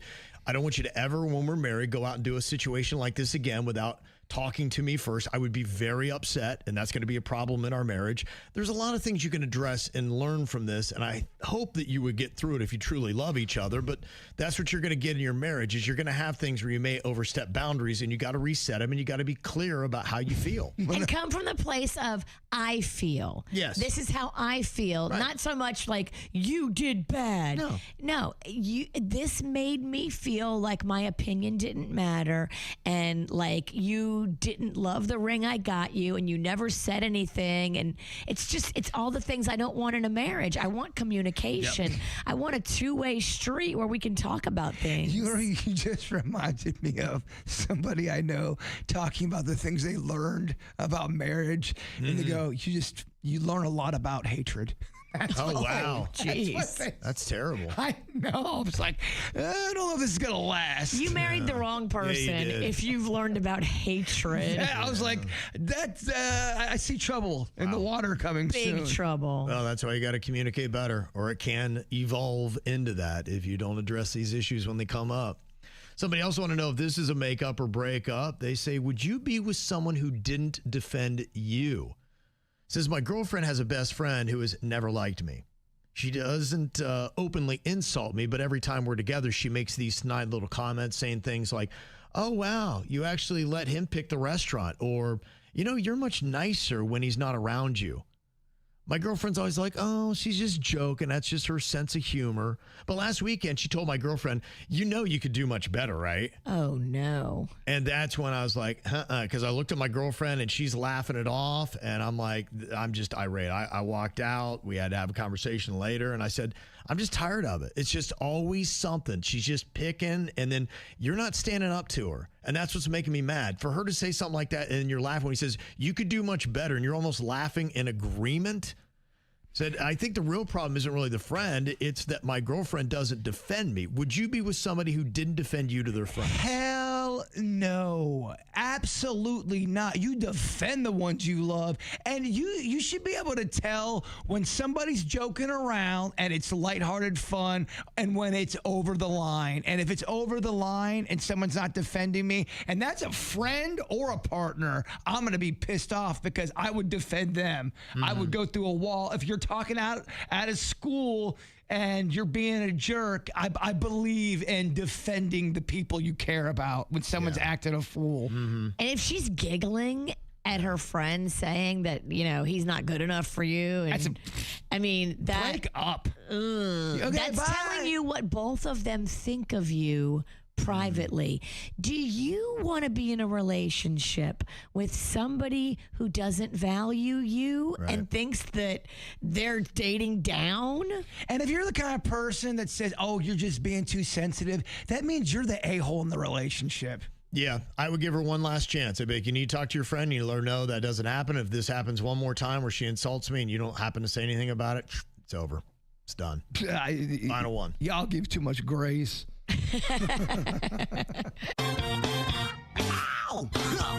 There's a lot of dumbass criminals to talk about, baby. It's the whacked out news. People breaking the law. Ha ha, fighting in the nude. Ha, drunk people pooping in the street. Ha ha, it's the whacked out news. So many people on meth. Ow! The Whacked Out News being powered by Lebovic Law Group Warriors for Justice. Remember that story we had of the Florida police officer, Lamar Roman, who allegedly used law enforcement databases and license plate reader cameras to stalk a woman he met while working on the Apple TV show Bad Monkey in the Keys? Yes, I do. According to some body cam footage, Roman illegally accessed her DMV information, put her license plate on a police hot list so he could be alerted when she passed cameras, and then sped after her, nearly causing a head-on crash before illegally pulling her over. Oh, my goodness. A lot going on here, huh? Yeesh, dude, no. Well, newly released footage shows investigators questioning Roman about his actions, interviewing the woman, and eventually arresting him outside of his home. In one recording, Roman acknowledged his motivation, saying he saw her as a, quote, shiny thing, and knew he had crossed a line when he entered her information into the system. You pulled her over. Did you know it was her? Yes. Okay. Did you have a legal reason to pull her over? No. Saw shiny thing and teasing and all that. And I knew that when I put that, I'm like,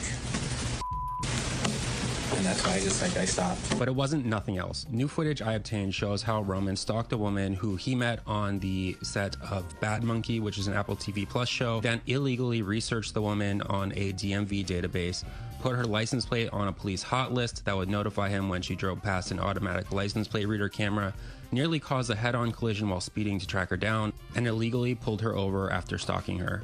He cuts off the truck behind me, and I'm like, and immediately I'm like, this is him. Like, I know it's him, and I can see him in my like rear view mirror. And I'm like, you better not pull me over. And he pulled me over, and he's like, I told you I'd find you and pull you over. And then he was like, and I was hoping your boyfriend was in the car so I could pull him out and give him a hard time. He's like, why didn't you follow me back on Instagram? And I told him that I was late already, just to kind of get out of the situation.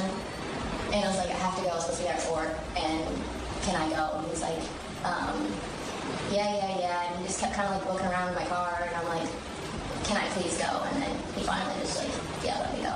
You know, the people who hate the flock cameras, this is the ammunition that they need, is these cops continually violating this. Now, I think Flock is trying to cut this down really fast because they realize, whoops, we had a big old loophole. It was causing a big problem, so I think they're trying to close that loophole pretty quick. And it'll be easy to close once you put things on this system that make a paper trail anytime anybody logs in and does anything inappropriate. Yeah. And they're putting alerts on there so that if any clown wants to start logging in at night and try to track some chick, they're going to figure out and put those things in place for protection. Oh, it's beginning stages of robot warfare.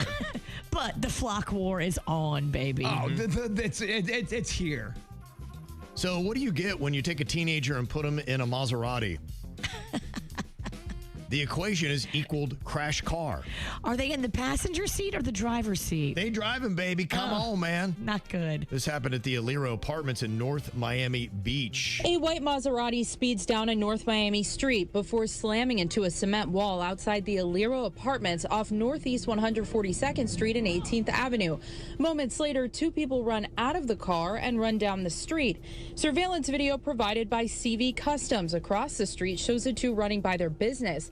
Neighbors woke up to chaos and damage to parked cars on the other side of the wall. New cell phone video shows the chaos following the crash Sunday night. According to police, the driver was underage. Here's a closer look at that mangled Maserati. Investigators say the juvenile ran from the scene but was later found by officers and taken into custody. Oh, man. They've not said what caused the teen to lose control. I would guess it's speed and a lack of experience and stupidity, but I'm just going out on a limb on that one. All working together. Yes. You're good detective, Kev. Yes. There's a Florida woman that's accused of scamming a senior citizen, allegedly, who tried to take some of the evidence with her to jail. She had an interesting body cavity that she used to hide said contraband. This is 31-year-old Monique Love Turnbull. Now, it wasn't her pocket, was it? You could call it a pocket. Her flesh pocket? She posed as a bank representative, went to an elderly person's home and claimed their account had been compromised so that she could take their bank card. Deputies later pulled her over and arrested her, but when she got to jail, they said, well, where's all the money? And they kept searching. They went to one last place, and there they found $3,200 in cash. Oh, wow. no. She's like an ATM, isn't she? Can you swipe a card down her butt crack and it comes out? All in nickels. Man, oh, man. Girl. Wow. What a story. Yes. Did you hear the press conference with the sheriff? They said, yeah, at some point the cash is going to be back in public circulation. See, he's like, just so you know. That's why they say don't ever put money in your mouth. Don't even, it's the dirtiest thing out there. Money is dirty, y'all. Oh, man. It's evidence now, but one day it will be back in circulation. Well, it's probably got drug residue on it and then other human residue on it. If anybody's got any information, I don't know exactly what was going on, but there was a dude that was trying to evade the police, and he was in the ocean off of Deerfield Beach. I think it was going down yesterday. I've only seen the videos on Only in Dade, so I'm curious exactly what happened. They got him, they drug him up. They were aggressively taking him across the sand to a squad car. But I've not gotten the details of what he did. Oh, the guy didn't beat the ocean? No, they got him. Yeah, it was so awkward seeing him try to pull him up into the boat because they're trying to pull him up by his feet. Have you ever seen it when a guy's in the water? And so the cops, and they're in one of those kind of boats that are like the inflatable, kind of like police rafts. Right. And they can't get his legs up over the whole thing. It was a complete mess. Oh, no. And he's fighting them, but he doesn't have a lot going on. How quick while he was in the ocean going, man, I made the wrong move. I should not have gone to the ocean. Yeah. I should have stayed on land. I should have remembered they have a boat. Oh, that's right. I forgot. They're aquatic as well. I thought I would swim away. Well, I tell you what's going aquatic now. This is your packages from Amazon Prime Air. Now, they are operating here in Florida and a couple other states, and they're going to be opening up other places, but they are also in Texas. And this woman thought it was so cool. She's like, oh, cool, my package is coming in via drone. So she gets her camera out. She goes outside to wait for her package. It goes right over her pool and drops it right in. Kaplunk. Yeah, I'm not down with this Amazon Air stuff.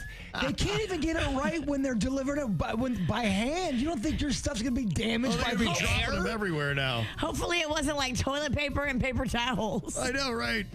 And then I just kind of wonder, too, like, whoever's operating this thing, are they going to start seeing people and be like, this is going to be a fun game, or we're going to try to just be, like, dropping bombs on people? They're already having issues with Amazon packages now. Things are coming in so damaged just with human hands. Yeah. What could go wrong if you're dropping it from the sky? If you tell my son Rocco, he's 11, if you tell him that Amazon is bringing his package via drone, he will try to order 8 packages a day. I get the excitement. It's exciting. And the coolness of it, but when you're getting packages, and you know something's gonna break. You know it is. Don't get eggs from Amazon. Do not get eggs. Yeah, I guess not. They say Boeing might have to rehire a 63-year-old blind man to build planes after he sued them for wrongful termination, disability discrimination, and retaliation, and I guess won. So they're going to be like, all right, blind guy's back on building your planes.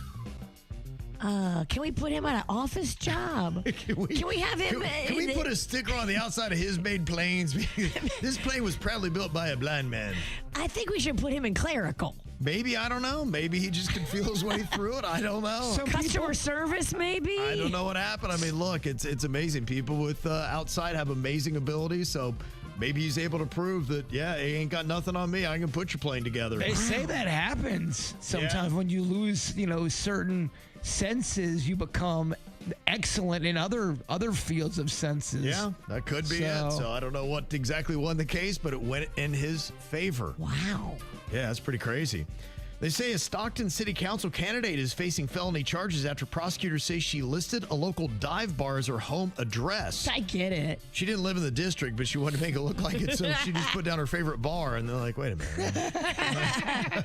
You live at Harry's Cocktail Lounge? Well, everybody in there knows her name.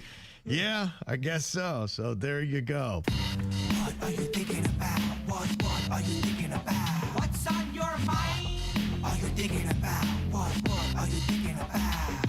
I gotta tell you, I'm now so far behind on Outer Banks, I can't keep up. I just cracked into season 4 not too long ago. I'm working my way through it, and then I see, oh my goodness, now season 5 is dropping on Netflix today. Ooh, today? Today it is out.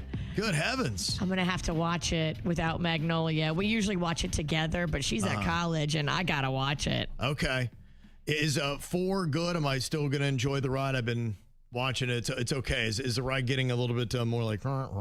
Nothing is as good as 1 and 2. Okay. All right. 1 and 2 was so fabulous. Yeah. That cliffhanger at the end of 1. I mean, Just don't bring up the big finale with the murder. I need to go back and watch how 4 ended because I drink a lot. So Oh, right. Yeah. I need a reminder. Maybe you can be my little refresher course. Okay. I think I'm about halfway through, so I'm getting my way there. But yeah, I've enjoyed it. It's still good, so I'm all in. But this is, I think, going to be the last one that they're going to be doing, maybe with this crew, because the next thing they're planning is a prequel series. Okay. So I don't know what that means. Are they going to make the kids younger, or are they going to go back to the parents that they had, or what they're going to do? But they've realized, I guess, they haven't squeezed all the juice out of the Outer Banks lemon yet. I still like it. It's like a modern day Goonies. Okay. All right. Well, you can check that out. Drop it on Netflix today. Bird, what you got on your mind? I always love taking the fine audience on a journey that, the weird projects that I'm working on. And you saw a little bit of it, Virginia, the other day when you were over at my house. I've turned one of my bathrooms into a Bigfoot alien bathroom. And I highly recommend getting involved if you have time. You got to do the things in life like raise your kids and all that. But if you have time to do something. You got to raise your kids? Whoops. Oh, we probably should have told Kevin that 18 years Yikes. ago. I didn't get the memo. Well, good news for you. The boy just aged out. That's right. I'm good. Yeah, you're good. You'll be fine. Okay. There's zero resentment. It's Denny's is playing it on our KVJ TV right now. Now, some people thought it was too little. I think it needs more. I want more stuff up on there. What is it? It's a you saw it first of all. The guest bathroom. I love it. Describe it if you had to describe it as a guest going in there. It's like the whimsical bathroom you would find in like a funky cool bar where you go in the bathroom and you're like, dude, every inch of the wall was covered with all kinds of Bigfoot or alien stuff. It was so cool. You got to go in there and take a leak. Well, I bring this up only because there's someone I know who's been struggling with some depression and some issues. And you okay, Kevin? No. I need to go take a dump in his Bigfoot bathroom. You know, we'd love to have you. I don't know what you would. No, man. If you come to it's gonna smell like a Yeti was in there. That's what we want. Okay. Has that prune juice worked its way out? I don't think so. No, it's clearing out stuff from 8th grade. You're still dropping bombs. Oh, yikes. Yeah, that one did stick around for a while. I'm not gonna lie. But no, the reason why I bring that up, he was telling me that he was depressed and he was going through some stuff, and I asked him, well, what are you doing in your personal life that are you doing anything to help any of that? He's like, not really, man. He goes, in fact, that's what's even making me depressed is the fact that I'm wasting time doing nothing, thinking about my problems. And I said, dude, just start a weird project. Don't worry about the outcome. Just learn something weird you've been wanting to do. So he got involved in painting, and he's doing a whole mural on his back little area of his house. And he said just by doing a creative project really helped his mental health. It took his mind off of it. Amen. And I just know that everyone's got busy minds, and people are always talking about depression and all this stuff or anxiety. I think sometimes if you can get yourself just distracted with a fun, creative project that doesn't require pressure. There's times where you have to be creative and there's pressure that comes with it. Sure. This is something where you're enjoying doing it. You're making something fun, and it can be as weird or as mundane as you want it to be, but you're creating, and I think it can help you get out of a funk. Absolutely. And he told me by getting involved in doing that extra activity, he saw a positive change. And I've noticed that with myself. If I find myself in a funk, get involved in something goofy. Start dressing like a mime. Build a dinosaur garden. Whatever version of that is that you're into. Some people love cars. I know another guy, he's always talking about, man, but when I was younger, I'd always, just fix cars. I loved cars. And he has time to do these things, but he doesn't do it. Well, I just say, why don't you just get back into doing that? Yeah. It's like, yeah, maybe I should. Yeah. I go, it might help you. Of course you should. Yeah, I think everyone, no matter how old you are, you need a little bit of playtime.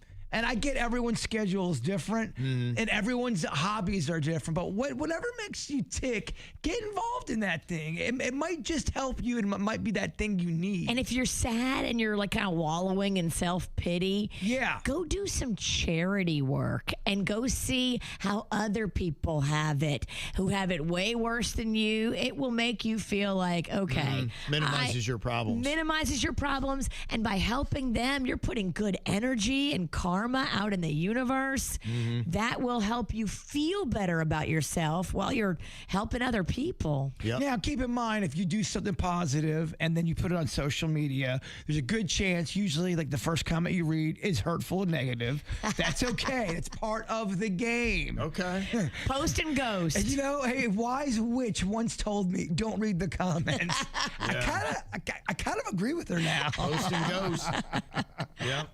What's on your mind today, Virginia? Well, this time yesterday I was all nervous because I was going to a new gynecologist after 25 years of the same doctor. The thought of switching it up was horrifying, but I did. And I was pleasantly surprised. Oh, wait. So you built up all this anxiety in your mind? For nothing. Yeah. Wow. That's crazy. You never do that. I was so freaked out, so stressed out, so apprehensive all day, all night, the night before. Right. Yeah. Huh. It just wasted time, huh? Wasted time, wasted energy. It couldn't have gone better. Most of the time they say that. They say all the things you worry about, I think it's like 6% are things that actually come true in your life. You're right. I was like, what if this, what if that? Well, I never thought for a second, What if it goes fantastic? Right. And it did. Is it a thing you think where if you think it's going to go fantastic, you almost jinx it? do you have that kind of mentality? That's a thing, too. That's Don't go in too confident. That's a sports thing. I have that too. Never go into anything too confident. Because then you're cocky. Have a little bit of fear with everything in life. It keeps you on your toes. That's how Tyson got beat by Buster Douglas. He wasn't afraid. Gotta be afraid. Oh, that's good. I know that was a very old reference. I was like, who? Yeah, I know. Buster, Google it, kids. Buster Douglas. I really don't have any skills.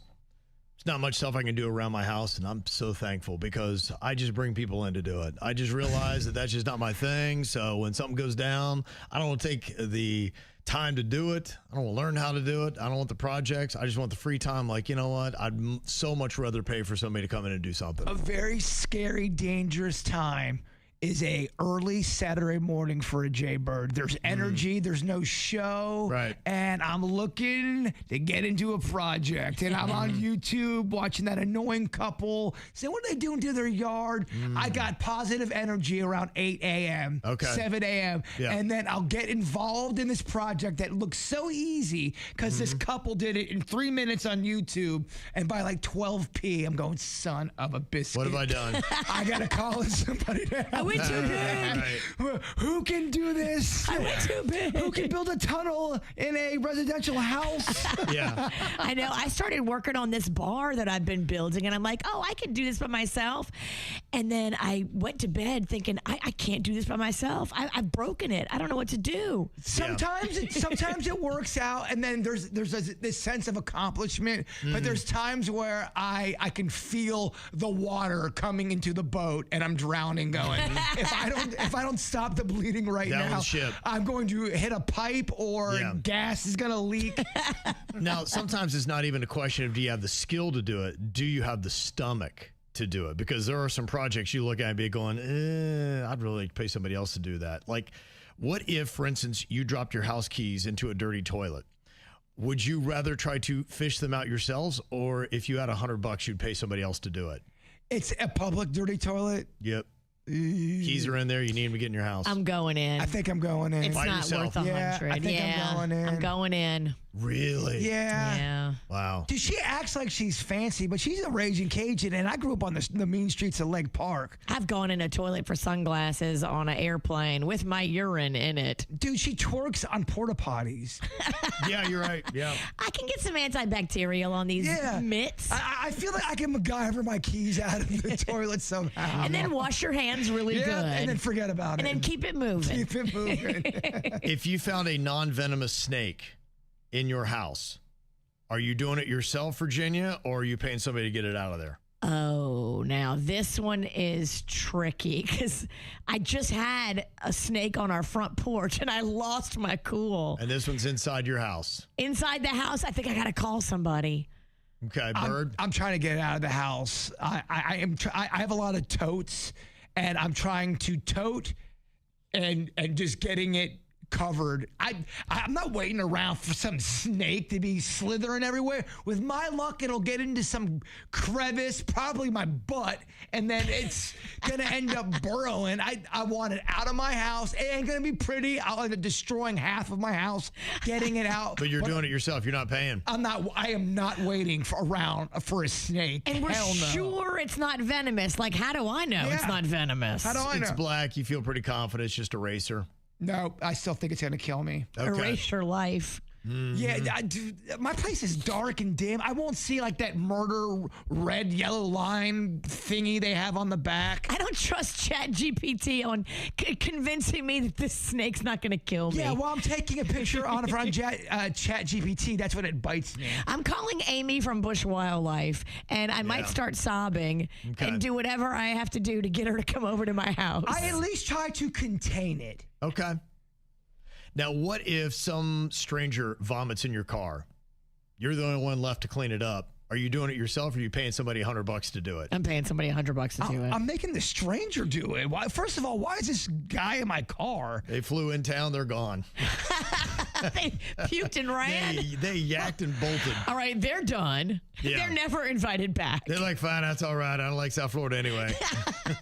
That's a rough one. I think I do it myself still, but that's rough. I don't do it myself because the rugs have to be shampooed. Yeah. They have to be, and look, they have a whole system at the car wash. They are prepared for this. Those vacs too, those that pretty much will take people's souls out. That'll get it up pretty quick. If you could get it all up and then take it to the car dealership.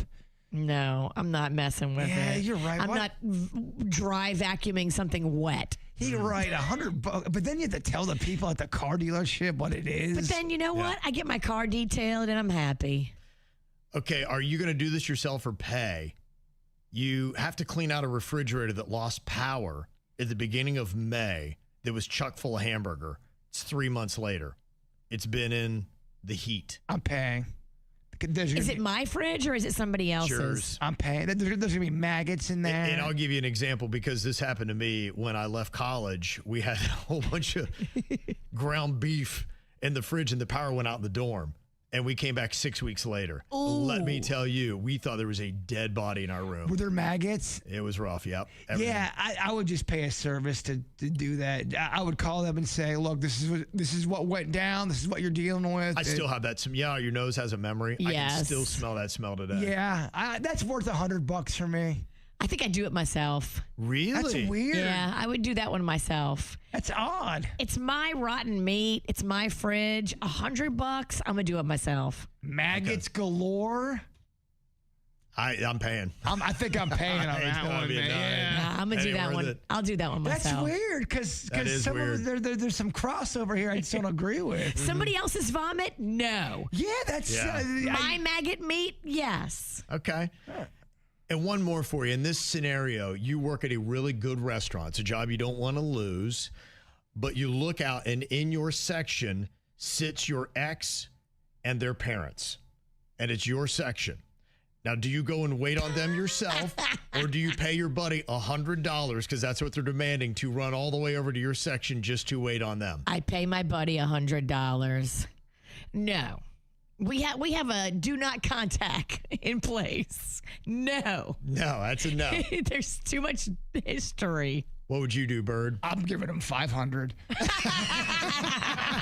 You didn't ask for enough. Yeah, I'm giving him $500 and say, hey, don't tell anybody, but I am leaving. I'm leaving. Yeah, I need you to cover not just that table, but all my tables. Dog, I need you tonight. $500. I can't be here. No way, man. Okay, all right. Well, you got some cool stuff actually happening today. You don't have to wait till the weekend. In fact, just now, the Dolphins open up their training facility there, the Baptist Health Training Complex in Miami Gardens. They're going to be doing a joint practice with the New York Giants. Oh, that's fun. Mm-hmm. That's getting going right now, and that's who they're going to be playing Saturday night at Hard Rock Stadium. We've gone over there and watched them practice. That's a neat facility. It is. I love how they do it, and they play music, and you can also, I spy with my little eye, watch where the families sit, and you can see, where the girlfriends and wives and kids of all the players are, and just kind of, what are they up to? Creepster. Yep. Oh, what she got on? Oh, that's a nice purse. Imagine a dude saying that. Imagine me going, yeah, Kev, I just love to just peer and stare and just gaze at the families and the women, and the wives and the girlfriend. Sorry, I'm nosy. I love to see what NFL wives and girlfriends and children are wearing, and their bags, their shoes. I'm just drinking it all in. I'm more interested in what their mistresses are wearing. Sometimes those are there too. You're right. Could happen. You've also got some high school football action at Glade Central. The Raiders are going to Palm Beach Central tonight. Okay. Also, Chaminade Madonna is going to be playing Monarch at Deerfield Beach. So you got some football that's going to be happening. You can go way back too, concert-wise. Hard Rock Live, you've got Squeeze, Adam Ant, and Haircut 100. Now, I've never heard of Haircut 100, and you are a man that knows everything about music. Yeah. What the heck did they sing? Love Plus One. How did that go? Love plus one. Da, da, dun, da, da, dun. Do you know that song? I don't know if I do. I bet my husband does. Yeah, if you knew more of the alternative, the new wave stuff in the 80s. Okay. He's probably yelling at his actual radio right now, like, I can't believe. Yeah. And then, Adam Ant. Do you remember one of the Adam Ant songs? Don't drink, don't smoke, but do you Goody drink, don't Two-Shoes. drink, don't. Yeah, good. I used to, Goody that was a Two-Shoes, fun yeah. video. Yeah, Squeeze did Tempted. They Tempted and they did Breakfast in Bed. Yeah, they had a few. Or, I think that's what it's called. Breakfast in Bed or Lovers in Bed. Or Tempted is my jam. Mm-hmm. That's a good song. Breakfast Lovers, I can't remember. You've also got Rob Zombie and Marilyn Manson. They seem to be evenly paired. It's going to be at, I Think, Financial Amphitheater. Keep in mind, Marilyn Manson is from South Florida. Do you get down with any Marilyn Manson at all? Is he in any of your playlists? Yeah, he is. Playlist I haven't really listened to for a long time. Just want to have more testosterone in my body naturally. That's when you're wearing skull shirts. Yeah, it's been a hot minute, but yeah, got a little bit. You can age out of that. Yeah. It's like, all right, that's Yeah. for the young kids. It was. You've also got a little Clematis by Night going on, West Palm Beach waterfront. And I don't know how many different chicken joints there are now. Oh. Like, what a category that is. I think we just had that for Do It Bitch, but I mean, you can add a new one to it.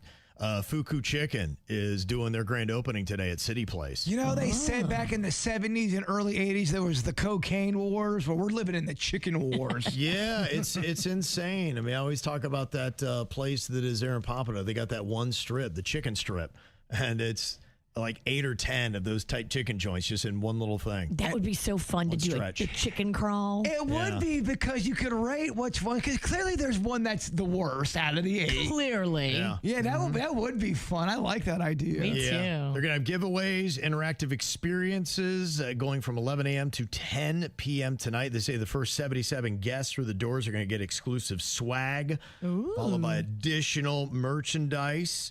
This is the second brick and mortar location they have. They got one in Coral Gables, too, which opened up this past spring. And it comes actually from New York City. The original chicken sandwich was created as a reward for chefs at the end of the day at Chang's NYC Momofuku Noodle Bar. Oh, that's a very popular spot. When's the last time you ate a breaded chicken sandwich? Like a fried kind of, like you'd see at a Chick-fil-A or a McDonald's? Yeah, probably about maybe 3 years ago. 3 years ago. Yeah. Impressive, Rolf. He's a man of the grill. Okay. He likes his chicken on the grill. Yeah, it's a little bit more grill. But yeah, I respect the other sandwiches. They are fantastic. They are. Hot topic here for Jbird. In fact, I'm kind of surprised to see what he's got at number 1 on his list for restaurants with the best bread. I apologize, Kev. I can't find my list. You have it up there? I do. Okay, thank you. Yep. Mm-hmm. Does it still stand that CR Chicks is the number 1 spot? I really got to say, CR Chicks bread is top level. And if you haven't had it, I highly recommend just getting your own. Just go. They sell it by the loaf as well. And I always go and make sure I get a couple of them. You can make great grilled cheeses with them when you get home. Yeah, but they're great. But even their chicken sandwiches are really good. They are. I don't know if I'll say the best, but I had some the other day. It was exceptional to the point where I couldn't get enough of their bread. And I said, they're at least in the top 5 for me. They do rotisserie chickens really well, Kev. You would love that. They do like a rotisserie chicken. You can get a quarter chicken or a half chicken. Yeah, I've seen their food. It's amazing. Yeah, roasting those things, they do it right. At CR Chicks, great food. In my opinion, it's been one of the few places since COVID that has not changed and that has stayed consistent. Absolutely. I really do think they have really good food. Very underrated. They are. And they're nice people too. They're great people. Yeah. Okay, so I will give you a little bit of the list and the options. Why don't you give me your order, top 3, top 5, whatever you want to do here. Here are the nominations for the best bread at a restaurant. The CR Chicks that you were just raving about, you said it's at least top 5. And these are the ones that I said that I loved, right? Okay. Yep. Olive Garden breadsticks. I will say, though, that sometimes they come out bland. And hard. And hard. Great note, Fat Kevin. They do. You're right.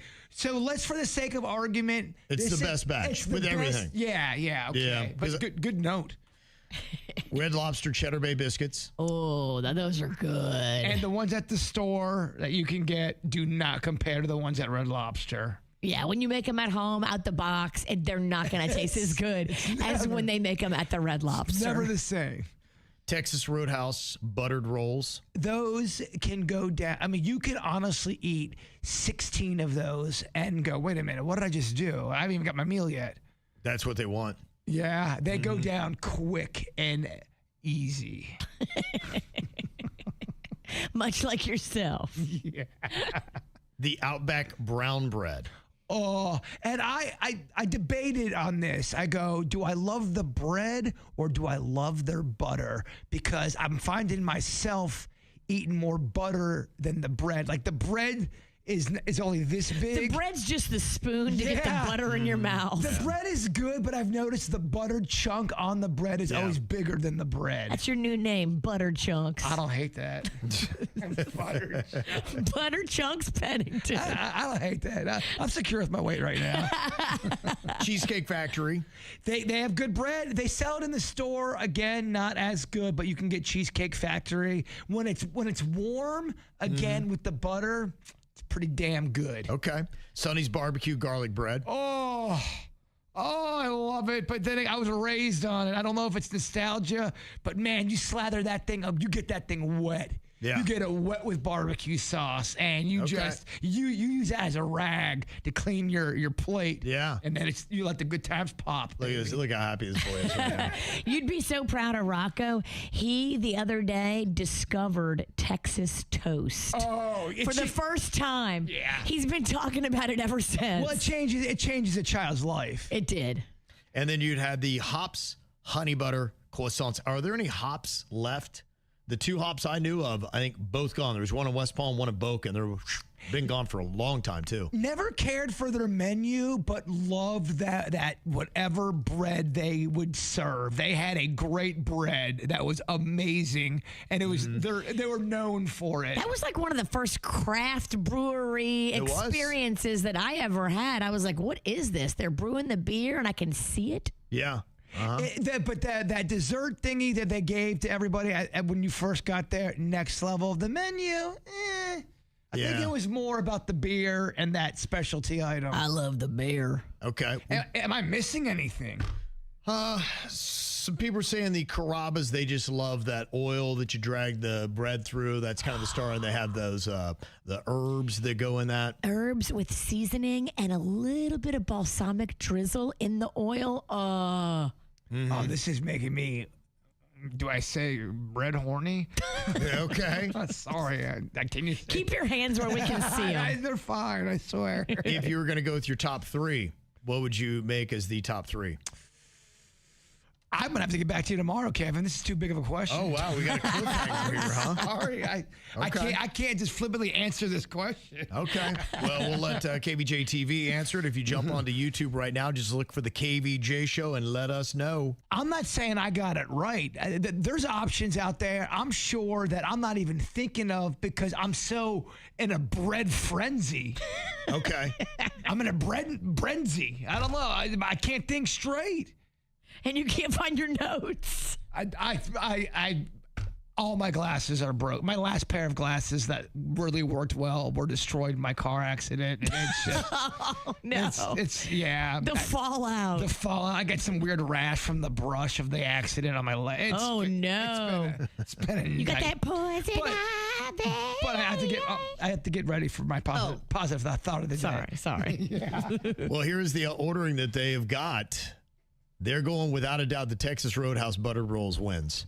And look, I think one. they're not wrong. I just had them not that long ago. They are so damn good. I don't know if I've ever had them. Get out. Well, thank goodness you saved this segment till the end of the show. If you're going to order me to leave. You're not a chain restaurant kind of gal, so that makes sense why you wouldn't have had them. But you need to have them, and not where I bring them in the next day. Unfortunately, your fancy ass has got to go into a Texas Roadhouse and dare eat one of their rolls. I don't even know where one is. I can take you. It's right by the Sonic and the Culvers. So you got the Texas Roadhouse 1, the Red Lobster Cheddar Bay Biscuits 2, and then the Cheesecake Factory they're putting in at number 3. Okay, there's your sleeper I didn't see coming. Surprised how low the Olive Garden breadsticks were on this. You know what? Fare well. I got to tell you, they might be the most controversial breed out there. Either love them or hate them. They're despised or loved. There's no middle ground. Have they fallen off? That's the question that we're trying to get to the bottom. And trying to get to the bottomless because they're bottomless. That's the question we're trying to get to the bottomless too. Look at you. Okay, you might want to just shut my... Kick him out too. He kicked me out. You should kick him out. Well, say you got me excited because you're talking about bread. Gotcha. Now I forget we're even on the air right now. Well, hopefully you can power through without those glasses. We've got a thought for the day here. Use mine. Do not break them. Gentle fingers. Oh, I can see. It's amazing, right? It really is. All right, let's get positive. Some storms don't come to destroy your life. They come to reveal what was strong enough to survive it. Okay. Make sure you stick around. The ATS is coming up after the show. Going to be live on YouTube, Facebook, Instagram, and Twitch in 10 minutes. The KVJ Show on 97.9 WRMF.